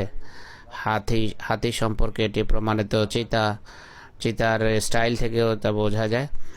যে সমস্ত শিকারী তাদের শিকারের জন্য বের হয়, চিতা অনুমান করে যে ব্যক্তি অমুক স্থানে পৌঁছবে, অমুক জায়গায় যাবে, সেখানে গিয়ে সেখানে পৌঁছে যায়, শাখায় বসে যায়, আর যে শাখার উপর থেকে ঝাঁপ দিয়ে হঠাৎ করে তাদের সে শিকার করে। এই যে ধারণা করা, অনুমান করা, দৃষ্টিপাত করা, সীমিত গণ্ডিতে এই চিন্তা শক্তি এবং বিভিন্নভাবে চিন্তার যুগালি, এটি বিভিন্ন পশুর ভিতরেও দেখা যায়। রাজুলুন ফকির, এটি কাফ সাথে লেখা হয়। কাসিরাতুল ফিকরাতে, যে ব্যক্তি অনেক বেশি চিন্তা করে, ভাবে, প্রণিধান করে, তার জন্য রাজুলুন ফকির বলা হয়। বাতিল, আর নকিজুল হক, মিথ্যার পরিপন্থী কথাকে বলা হয় বাতিল, সত্যের পরিপন্থী কথাকে বলা হয় বাতিল। আবতালা কোনো বস্তুকে মিটিয়ে দেওয়ার জন্য আবতালা ব্যবহার হয়। ইউহিকাল হক ইউবতালাল বাতিল, ইবতিলাল বাতিলের এখানে অনুবাদ করা হয়েছে, সেটিকে নষ্ট করে দিয়েছে, মিটিয়ে দিয়েছে, বিরান করে দিয়েছে।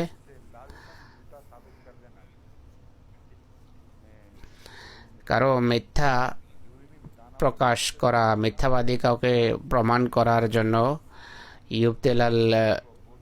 ইউবতিলাল বাতিলা শব্দ ব্যবহার হয়।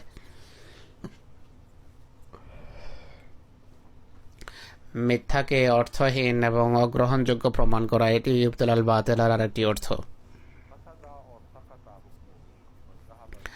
বাতালা বতলা ওয়া বতুলান ওয়া বতলানান, ফাসাদা সাকাতা হুকমুহু, যাহাবা দিয়ান ওয়া খুসরান, নষ্ট হয়ে গেছে। বাতালা ফি হাদিসিহি বাতালাতাল হাসাল, সে বাজে কথা বলেছে, অর্থহীন, ভিত্তিহীন এবং একেবারে কাঁচা কথা বলেছে। বাতালা বতুলাতান ওয়া বাতালাতান সারা সুজান, সে বীর সাহসী হয়ে উঠেছে। বাত্তালাহ আত্তালাহ, কাউকে বরখাস্ত করার জন্য বাত্তালা শব্দ ব্যবহার হয়। বাত্তালা যা বিল বাতলে, সে অর্থাৎ মিথ্যার অবতারণা করেছে। বাতিল সত্যের বিরোধী, বাতিল অর্থ হল মিথ্যা। সুবহান শব্দ সাবাহা থেকে বেরিয়েছে। অজস্র ধারায় তসবিহ করার কথা আছে কোরআনে, এর অর্থ হল সাবাহা সাবহা সিবাহাতান। আসসাবহুল আসরিয়ু ফিল মায়ে ওয়া ফিল হাওয়ায়ে, সাবাহা শব্দ সাঁতারের জন্য ব্যবহার হয়, পানিতে সাঁতারের জন্য, বায়ুতে সাঁতারের জন্য ব্যবহার হয়। বাতাসে সাঁতার কাটার জন্য সাবাহা বলা হয়, পানিতে সাঁতারকেও সাবাহা বলা হয়। কিন্তু এতে দ্রুত গতির অর্থ আছে, যে ধীরে ধীরে সাঁতার কাটে তার জন্য সাবাহা শব্দ ব্যবহার হয় না, যে দ্রুত গতিতে উড়ে তার জন্য সাবাহা শব্দ ব্যবহার হয়। কুল্লুন ফি ফালাকি ইয়াসবাহুন, বিশ্ব জগতে প্রতিটি বস্তু সন্তরণরত, এর জন্য এই শব্দ ব্যবহার হয়েছে। ফাসাবেহাত ও সাবহান, তারা প্রবল বেগে ওড়ে এবং প্রবল গতিতে বায়ুতে উড়ে। আর ভবিষ্যতে যে সমস্ত উড়োজাহাজ এবং রকেট ইত্যাদি আবিষ্কৃত হওয়ার কথা ছিল, তার কথা এখানে আছে। প্রশ্ন হলো, খোদার পবিত্র সত্তার সাথে এর কি সম্পর্ক? তসবিহ তানজিহুল্লাহ তাআলা, এর মূল হলো আলমারু সারিয়ু ফি ইবাদাতিল্লাহ তাআলা।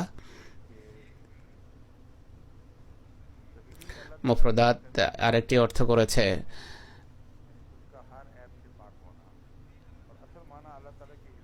খোদা তাআলার পবিত্র ঘোষণাকে তসবিহ বলা হয়, অর্থাৎ তার সকল দুর্বলতা থেকে মুক্ত হওয়া। মূল অর্থ হলো দ্রুত খোদার তারা ইবাদতে রত থাকা। আর নেক কাজের জন্য এই শব্দ ব্যবহার হয়। হযরত ইমাম রাগিবের পদমর্যাদা অনেক বড়, কিন্তু ইবাদতে উন্নতি করার, খোদাকে সকল ত্রুটি বিচ্যুতি থেকে মুক্ত রাখার কি সম্পর্ক? তাসবির আরেকটি অর্থ করা হয়েছে ইস্তিসনা, অর্থাৎ ইনশাআল্লাহ বলা, ইনশাআল্লাহ বলা। আর একটি অর্থ তাসবিহ করা। কোরআন শরীফে একটি আয়াত আছে, লা ইয়াস্তাসনুন, তারা ইনশাআল্লাহ বলে না কোনো কাজের সময়, এটিও তাসবির একটি অর্থ। আমার মতে এই আয়াতের তাসবিহর সাথে যদি কোনো সম্পর্ক থাকে, শুধু এই অর্থে যে মানুষ যখন সাঁতার কাটে, সে পানির উপরে থাকার যোগ্যতার কারণেই এমন করে, ডুবে না, পানি তার উপর ছেয়ে যেতে পারে না। তো প্রত্যেক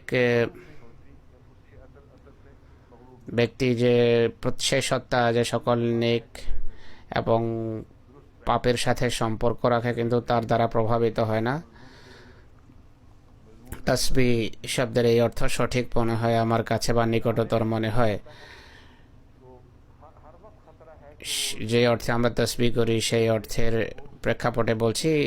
বায়ুতেও, অন্তরিক্ষে পাখি উড়ে বেড়ায়, সে জমিতে পড়ে যেতে পারে, পড়ার আশঙ্কা থাকে কিন্তু পড়ে না। বিপদকে বিপদের ঝুঁকি নিয়ে বিপদের সামনে পরাস্ত না হওয়া, তার কোনো ক্ষতিকর প্রভাব গ্রহণ না করা, এটি তসবি শব্দের অর্থ, যা সাবাহার সাথে সম্পর্ক রাখে। সাবাহা বা সাঁতার কাটার এই অর্থে এটি সঠিক বলে মনে হয়। तो अक्सर व बेशतर वो क़याम और क़ऊद और जुनूब के ऊपर बैठों में वक्त क़याम से क्या मुराद है মুফাসসিরেরা কেয়াম, কউদ আর জনুব এই শব্দগুলো নিয়ে বেশি বিতর্ক করে। কেয়াম বলতে কি বোঝায়, কউদ বা বসা বলতে কি বোঝায়, জিক্র এটার অর্থ কি ইবাদত করা নাকি জিক্রে এলাহি। সূক্ষ্ম দৃষ্টিতে বিষয় তারা দেখেছেন। কেউ এই বিতর্কের অবতারণা করেছেন। জনুবিহিম শব্দ ইয়াজকুরুন আল্লাহ কিয়ামা ওয়া কুউদান ওয়া আলা জুনুবিহিম, জনুবিহিম শব্দ কেন ব্যবহার করা হয়েছে, তাদের পার্শ্ব দেশ। মূল তাজে আন শব্দ কেন ব্যবহার হয়নি, আরামরত অবস্থায় আল্লাহকে স্মরণ করে, এটি কেন বলা হয়নি।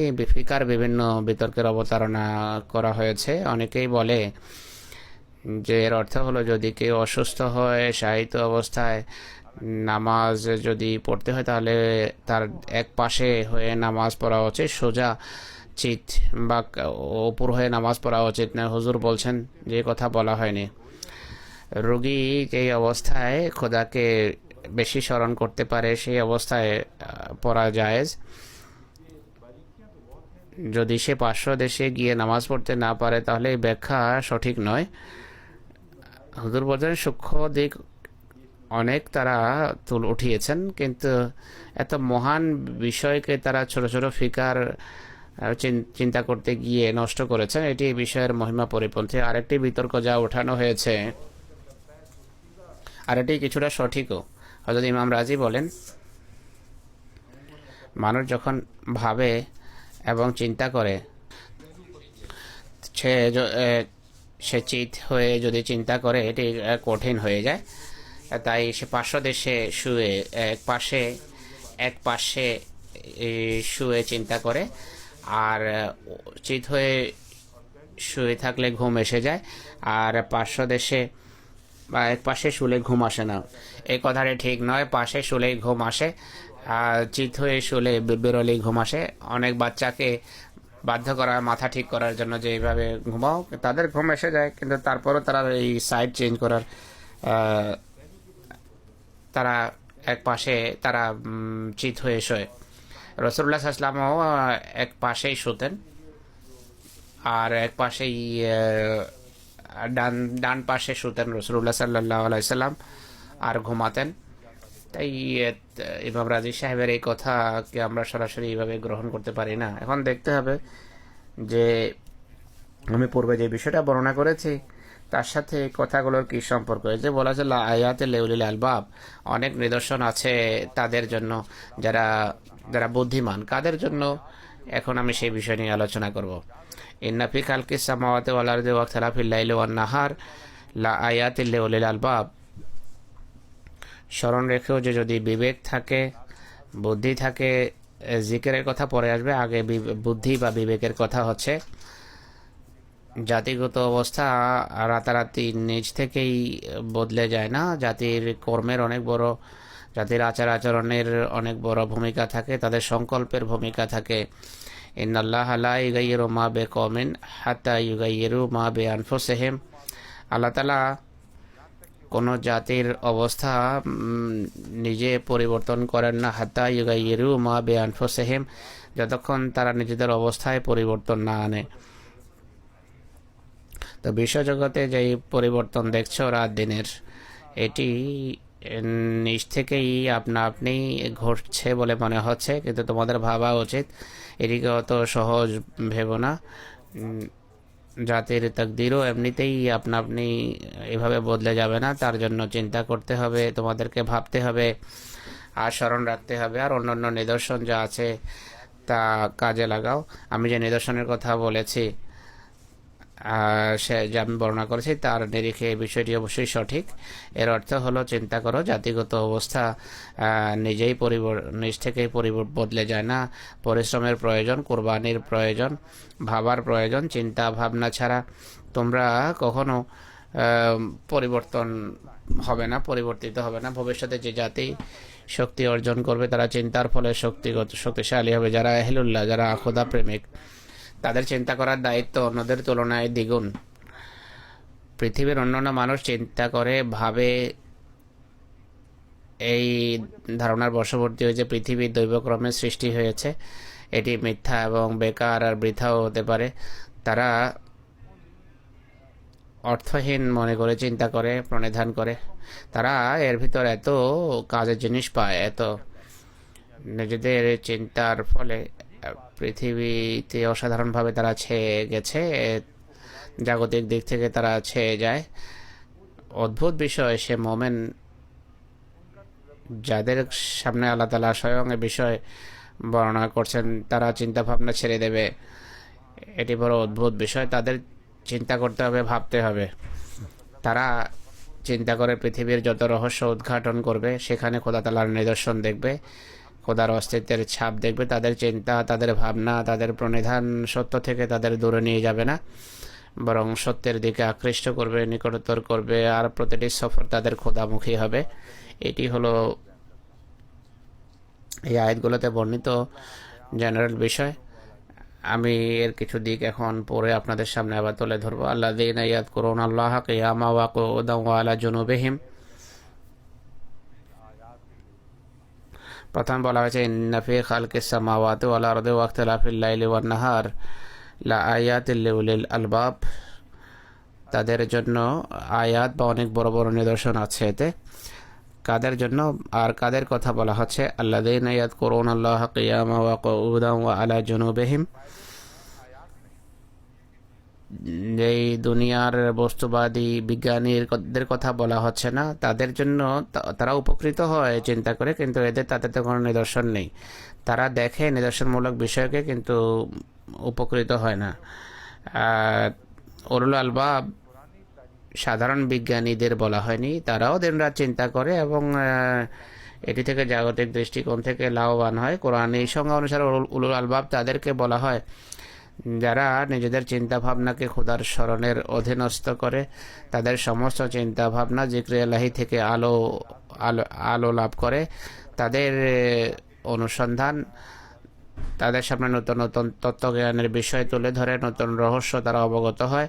আর প্রতিটি এমন রহস্য তাদেরকে খোদার নিকটতর করে, খোদা থেকে দূরে নিয়ে যায় না। এটি হলো মুসলমানদের জন্য শিক্ষা, যে ভবিষ্যতে যদি নিজেদের তাকদীর পরিবর্তন করতে হয়, জয়যুক্ত হতে হয়, তাহলে অন্যদের উপর তোমাদের শ্রেষ্ঠতর দুনিয়াকে তারা অনুসরণ করছে, জিক্রে ইলাহি শূন্য হয়ে করছে। জিক্রে ইলাহি তারা জ্ঞান থাকা সত্ত্বেও অন্ধকারে, তারা মনে করে বিশ্বজগৎ বৃথা ভেবে তারা যে চিন্তা ভাবনা এবং প্রণিধান করবে তা মানব জাতির জন্য ক্ষতির কারণ হবে। মিথ্যা বা বাতেল বা বৃথা জিনিস নষ্ট হয়ে গেলেও বা অর্থহীন প্রমাণিত হলেও কি যায় আসে? অর্থহীন যখন এক জাতি যদি অন্য জাতিকে মিটিয়ে দেয়, ধ্বংস করে দেয়, কি যায় আসে?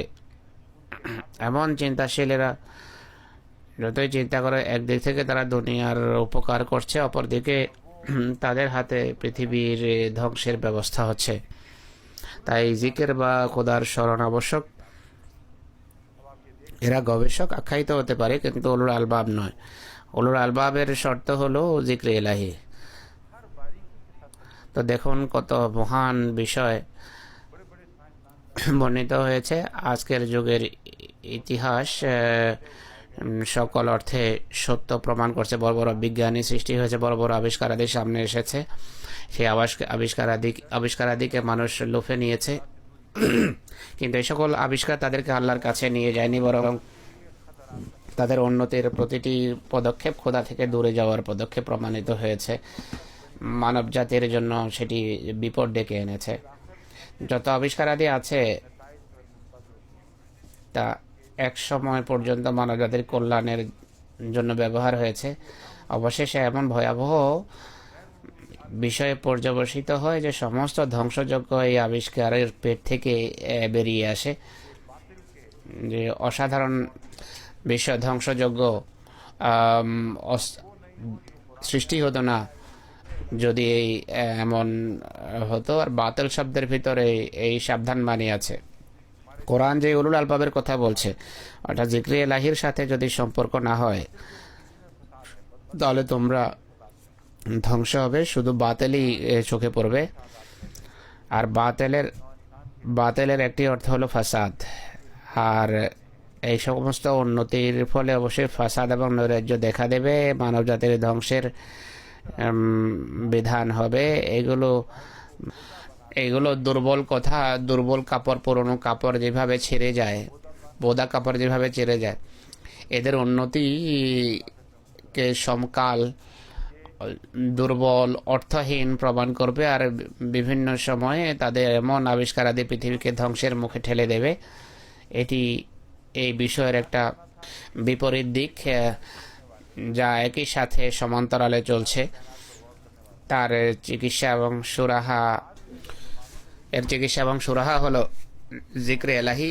বিশ্বজগৎ নিয়ে এমন চিন্তাশীল মানুষ যারা জিক্রে এলাহি করে, আল্লাহ তালাকে স্মরণ করে, এটি হলো সুরাহা। ইসলামের প্রথম দিকে মুসলমান আলেম এই বিষয়ের অনুসরণে শুধু কোরআন নিয়ে ভাবেনি, বরং কোরআনের আলোতে আল্লাহর বিশ্বজগৎ সৃষ্টি নিয়েও চিন্তা করেছেন। তাদের চিন্তা ভাবনার ফলে ইমান উন্নতি করেছে। বস্তুবাদিতা কখনো তাদের উপর প্রভুত্ব করতে পারেনি। বড় বড় চিন্তাশীল মানুষ, বড় বড় বিজ্ঞানীর জন্ম হয়েছে, কিন্তু তারা ধার্মিক ছিলেন সবসময়। তাদের বৈজ্ঞানিক পর্যবেক্ষণ তাদেরকে বেদিন করতে পারেনি, ধর্মচ্যুত করতে পারেনি। কিন্তু তাদের আবিষ্কারাদিকে লুফেটিকে যেই পুনর্জাগরণ ঘটেছে, যে রেনেসাঁ হয়েছে, তা ছিল জিক্রে এলাহি শূন্য। আর এর ফলে যে ক্ষতি হয়েছে, সেই যে ধ্বংসযজ্ঞ এসেছে, সেই দিকে আমি ইশারা করছি। এই চিন্তাভাবনা প্রণিধানকে জিক্রে এলাহি থেকে বিচ্ছিন্ন করার ক্ষেত্রে সেই যুগে সবচেয়ে ভয়াবহ ভূমিকা পালন করেছে সেই যুগের চার্চ বা গির্জা বা চার্চ। যা বলতো তা হলো, তোমরা যে সত্য উপস্থাপন করছো, যে গবেষণার কথা বলছো, তা বাইবেলকে মিথ্যা সাব্যস্ত করছে। অর্থাৎ তোমরা এই কথা বলছো,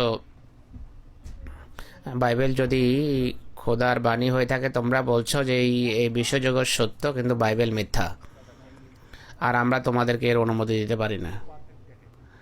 তো সেই গ্রন্থ যাতে মানুষের হস্ত এমন পরিবর্তন এনেছে যে চিন্তাশীলেরা, যে সমস্ত গবেষকরা সেই কিতাবকে মিথ্যা বলছে আর বিশ্বজগৎকে সত্য বলছে। তো এই ছিল বিরোধ, এই ছিল কন্ট্রাডিকশন। তাদের চিন্তাবিদেরা গির্জার বিরোধিতার কারণে, চার্চের বিরোধিতার কারণে ধীরে ধীরে জিক্রে এলাহি থেকে দূরে চলে যায়। আর এক সময় এমন সেকুলারিজম বা ধর্মহীনতার যুগ আসে, তারা বলে যে গির্জার সাথে আমাদের কোনো সম্পর্ক নেই, চার্চের সাথে আমাদের কোনো সম্পর্ক নেই, আমরা সত্যের অনুসারী। আর খোদা শূন্য সত্য তারা সন্ধান করা আরম্ভ করে। সত্যকে সত্য বাদ দিয়ে সন্ধানের চেষ্টা করেছে। জাগতিক দিক তাদের সামনে আসে, তাদের বাম চোখ উজ্জ্বল থেকে উজ্জ্বলতর হয়। ভূগর্ভে মাটির গভীরে যে কবরস্থ রহস্য আছে তাও তারা আবিষ্কার করে, কিন্তু চোখ অন্ধ থাকে। আল্লাহ তাআলা বলছেন যে, মুসলমানগণ স্মরণ রেখো, আল্লাহর পবিত্র দৃষ্টিতে বুদ্ধিমান ধীমান তারা, যারা জিক্রে এলাহি বা খোদার স্মরণের আলোতে ভাবে, চিন্তা করে, প্রণিধান করে, তাদের প্রতিটি পদক্ষেপ সফলতা বয়ে আনবে। তারা কখনো বলতে পারে না দৈবক্রমে এই সব কিছু হয়েছে। এটি যদি করো তাহলে সেই পরিবর্তন আসবে এবং তোমাদের রাত দিবসে পরিবর্তিত হবে। এটি হলো মূল বিষয়। তাই এই বিষয়টি আজও সত্য, আজও সেই আহমদি যাদেরকে আল্লাহ তাআলা উলুল আলবাব আখ্যা দিচ্ছেন, কেননা মুহাম্মদ সাল্লাল্লাহু আলাইহি সাল্লামের তারা প্রকৃত অর্থে অনুসারী আখ্যায়িত হয়, বাস্তবিক পক্ষে তারা তার অনুসারী। মোহাম্মদ রসুল্লাহর অনুসারী অনেক আছে, কিন্তু সত্যিকার অর্থে, প্রকৃত অর্থে, গভীর অর্থে, অর্থের সূক্ষ্মতার দৃষ্টিকোণ থেকে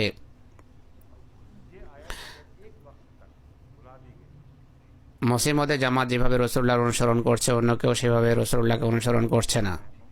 এই আয়াতকে এক সময় পর্যন্ত মানুষ ভুলে গিয়েছিল, এখন সময় এসেছে, এখন রাতকে দিবসে পরিবর্তন করতে হবে। মোহাম্মদ রসুল্লাহর পতাকা পৃথিবীতে উদিত করতে হবে, আর এই উদ্দেশ্যে পরিশ্রম করতে হবে। কথা মনে করবেন না যে ইখতিলাফুল লাইল ওয়ান নাহার তো হয়েই থাকে, হোক।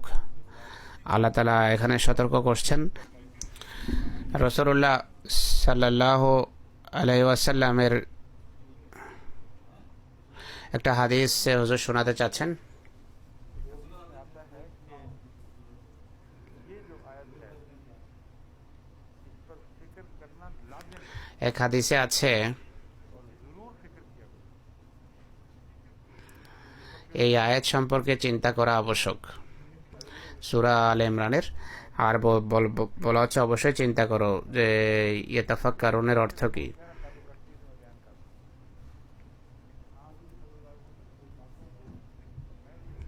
এই বিষয়ের সাথে এর গভীর সম্পর্ক আছে যা আমি বর্ণনা করছি। মহানবী সাল্লাল্লাহু আলাইহি সাল্লাম এই কথাগুলোকে ভাষা দৃষ্টিতে নিতেন না।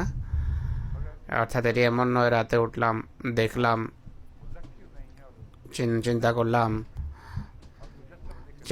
চাঁদ দেখার জন্য তো মানুষ পরস্পরকে ওঠায়, কিন্তু তারা বুদ্ধিমান নয়, তারা আল্লাহর স্মরণ করে না, মূর্তিমান স্মরণ নয় তারা। মুহাম্মদ সাল্লাল্লাহু আলাইহি ওয়াসাল্লাম যখন দেখেন জাতিকে এই কথা বলেন যে অনেক ভাবার বিষয় আছে, যদি না ভাবো, প্রণিধান না করো, তাহলে এই আয়াতকে বুঝবে না, যেভাবে বোঝা উচিত সেভাবে দায়িত্ব পালন হবে না বোঝার।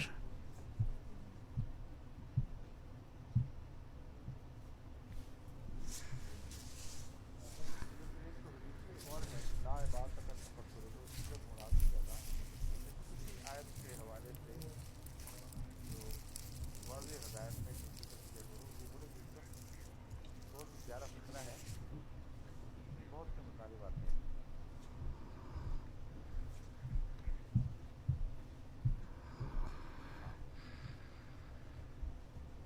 একটা সুন্দর হাদিস আছে, হুজুর বলছেন সেটি তালাশ করছেন মনে যাবে সাহেব। হযরত আয়েশার পক্ষ থেকে বর্ণিত মারফু রওয়ায়াত। হযরত আয়েশা রাসূলুল্লাহর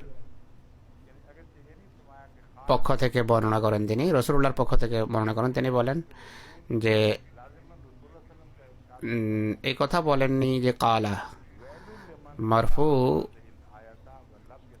অর্থাৎ অবশ্যই রাসূলুল্লাহর উক্তি, এটি তারই বর্ণিত। ওয়াইলুল লিমান কারা হাযিহিল আয়াতা ওয়া লাম ইয়াতাফাক্কার ফিহা, অর্থাৎ সেই ব্যক্তির জন্য ধ্বংস যে সূরা আল ইমরানের এই আয়াতটা পড়বে কিন্তু এই আয়াতটা নিয়েও চিন্তা করে না। বড় সুন্দর একটি বাক্য এটি। এই কথা বলা যে তারা চিন্তা ভাবনা করে, শুধু এই কথা পড়া যথেষ্ট নয়, এই আয়াত থেকেই চিন্তা ভাবনা আরম্ভ করা হচ্ছে, সে ব্যক্তি ধ্বংস হয়েছে। যে এই আয়াতটা পড়ে কিন্তু এই আয়াতটা নিয়েও চিন্তা করে না, বাকি আয়াত নিয়েছে আর কি ভাববে।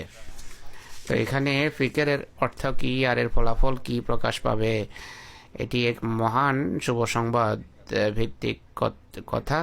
প্রথম আয়াতে, এর পূর্বের আয়াতে স্পষ্টভাবে তা বলা হয়েছে, কিন্তু সবগুলো আয়াত এর তাফসীর করছে। আর কৃতজ্ঞতার বিষয়ে একটা রওয়ায়াত আছে, মহানবী বলেছেন যে শুধু একটি আয়াত নয়,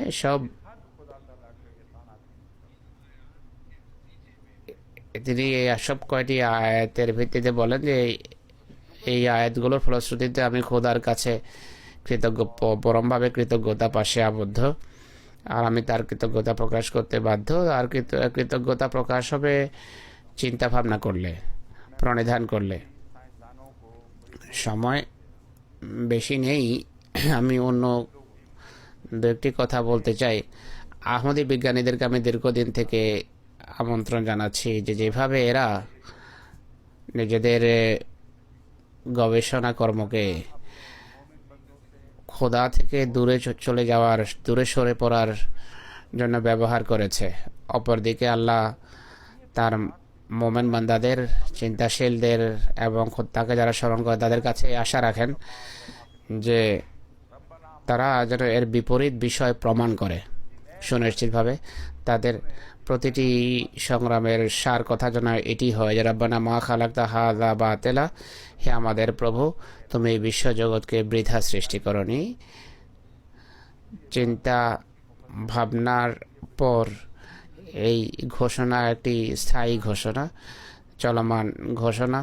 কোনো কোনো মুফাসসির যখন এটি দেখেছেন, এই সমস্যা দেখলেন, তারা বলেন যে এখানে ইয়াকুলুন শব্দ এখানে নাকি উজ্জ্ব আছে, কিন্তু অন্যান্য মুফাসসির বলেন যে না, বিষয় এমন নয়, এটি বর্তমান, এটি তাদের চলমান অবস্থা। বিশ্বজগতে যখনই চিন্তা করবে সর্বত্র তারা তাদের হৃদয়ে এই সাক্ষ্য দেবে যে রব্বানা মা খালাকতা হাযা বাতিলা। এই কথা বিজ্ঞানীরা নিশ্চিতভাবে পৃথিবীর সামনে উপস্থাপন করতে পারে যদি তারা উলুল আলবাব হয়, যদি তারা বুদ্ধিমান হয়, যদি তারা খোদাকে স্মরণ করে বসে দণ্ডায়মান অবস্থায় এবং পার্শ্ব দেশে যখন শায়িত থাকে তখন। তো এই বিজ্ঞানীদের কতক দৈবক্রমে ও মুসলিমদের ভিতরও সৃষ্টি হচ্ছে, আর এই কারণে আমি খুব চিন্তিত। অদ্ভুত দুঃখের কথা, কোরআন যাদেরকে শেখাচ্ছে তারা কথা না বোঝার কারণে, উদাসীনতার কারণে জাগতিক মাহাত্ম্য হারিয়ে বসছে আর ধর্মীয়। আর নতুন যুগ যখন আসবে, যখন আল্লাহর বান্দা সৃষ্টি হবে যারা এই নেতৃত্ব তাদের হাত থেকে নিয়ে ইসলামের হাতে যারা আবার এগুলোকে ধরাবে, তখনও যদি অন্যরা প্রাধান্য নেয়, অন্যরা এগিয়ে থাকে, তাহলে বড় দুঃখের কথা। আমি যে বিজ্ঞানের কথা বলি এটি সঠিক যে আমি বিজ্ঞানী নই, আমার কথায় ত্রুটিও থাকতে পারে, কিন্তু আমি নমুনা দেখাতে চাই, আমি আদর্শ দেখাতে চাই। এটি সেই যুগ যে কোরআনের সেবা করতে চায় তার জন্য বিজ্ঞান পড়া, কোরআনের আলোতে পড়া আবশ্যক। এই দুইয়ের সাথে সম্পর্ক আবশ্যক। দীর্ঘদিন থেকে আমি এই বিষয়ে কথা বলছি। খলিফাতুল মসিহ সালেহ রাহিমাহুল্লাহ আমাকে আমার সারা জীবন প্রায় ওমরে তোলাবার বিষয়ের ইনচার্জ রেখেছেন, অথচ আমি নাজর তালেম ছিলাম না। তাদের স্টুডেন্ট অ্যাসোসিয়েশনের পেট্রন আমাকে নিযুক্ত করেছিলেন। প্রথম দিন থেকে আমার সাথে ছাত্রদের এটি বলে আসছি যে আল্লাহ তাআলার খাতিরে নিজের চিন্তাধারা একটা বিপ্লব আনো, যে বিষয় পড়ো প্রতিটি বিষয় ইসলামের খাদেম এবং সেবক। এই আয়াতের বরাতে আমি তাদেরকে বলে আসছি যে আল্লাহ তাআলা নিশ্চয়তা দিয়েছেন। যাদের দৃঢ় বিশ্বাস ছিল না যে এটি বাতিল কিনা, তারা যখন ভেবেছে, তারা এটিকে মিথ্যা দেখেনি, কিন্তু তাদের দৃষ্টি বস্তুবাদিতা পর্যন্ত স্থির হয়ে যায়, থেমে যায়। কোরআন বলে যে আধ্যাত্মিক দৃষ্টিকোণ থেকে এই ফলাফল আরও জোরালোভাবে সামনে আসবে যদি তোমরা চিন্তা করো। তাই কেন কোরআনের সাথে, আল্লাহ জিকিরের সাথে গবেষণাকে সম্পর্কযুক্ত করো না? আজকে পুনরায় এই বাণীর পুনরাবৃত্তি করছি যে আপনারা যদি চিন্তা না করেন আর সেই ফলাফল যদি বের না করেন, যা প্রকাশ্যে স্পষ্টভাবে আপনাদের সামনে তুলে ধরছি, রাসূলুল্লাহ সাল্লাল্লাহু আলাইহি ওয়াসাল্লামের উক্তি অনুসারে এমন ব্যক্তি ধ্বংস হয়ে গেছে, এমন ব্যক্তি কোনো কাজে আসেনি। এক পৃথিবীর অদৃষ্ট আমাদের পরিবর্তন করতে হবে, আর শুধু আধ্যাত্মিক অর্থেই নয় বরং জাগতিক অর্থেও। সকল বিজ্ঞানের প্রত্যাবর্তন স্থল হবে আল্লাহ, এটি আমাদের প্রমাণ করতে হবে, নিশ্চিতভাবে প্রমাণ করতে হবে যে সব কিছু, প্রতিটি আঙ্গুল আল্লাহর দিকে ইশারা করছে। আর এই বিষয়কে বোঝার জন্য মুসলিম ওদের বই পড়ুন। তিনি লিখেছেন যে প্রত্যেক সুন্দর ব্যক্তির নেশাগ্রস্ত চোখ তোমার সত্তাকেই তুলে ধরে, প্রত্যেক কোকড়ানো চুল তোমার দিকে ইঙ্গিত করে। তুমি প্রতিটি অণুতে একটা বিশেষত্ব রেখেছ। এই যে রহস্য তুমি রেখেছ প্রকৃতিতে, তা উদ্ঘাটন করা কিভাবে সম্ভব? আর এই নজম এই আয়াতেরই ব্যাখ্যা মনে হয়। তারপরও আহমদী বিজ্ঞানীরা কয়েকজন ব্যতীত সবাই শায়িত আছে, ঘুমিয়ে আছে, কিন্তু তারা যখন জাগ্রত হবেন তারা বুঝতে পারবেন যে তাদের জিকিরের, খোদার স্মরণের দিক তো খালি পড়ে আছে। কোরআন তো মূর্তিমান জিকির, মূর্তিমান স্মরণ, কোরআনের জ্ঞান ছাড়া কিভাবে তারা খোদার স্মরণকারী হতে পারে, যে খোদাকে স্মরণ করা ছাড়া যদি তারা চিন্তা করেন তারা ভুল করবেন, প্রতিটি ক্ষেত্রে হোঁচট খাবেন। তাই কোরআনের জ্ঞানও একই সাথে অর্জন করা আবশ্যক, আল্লাহর ভালোবাসার হৃদয়ে সৃষ্টি করা আবশ্যক, আল্লাহকে স্মরণ করা আবশ্যক।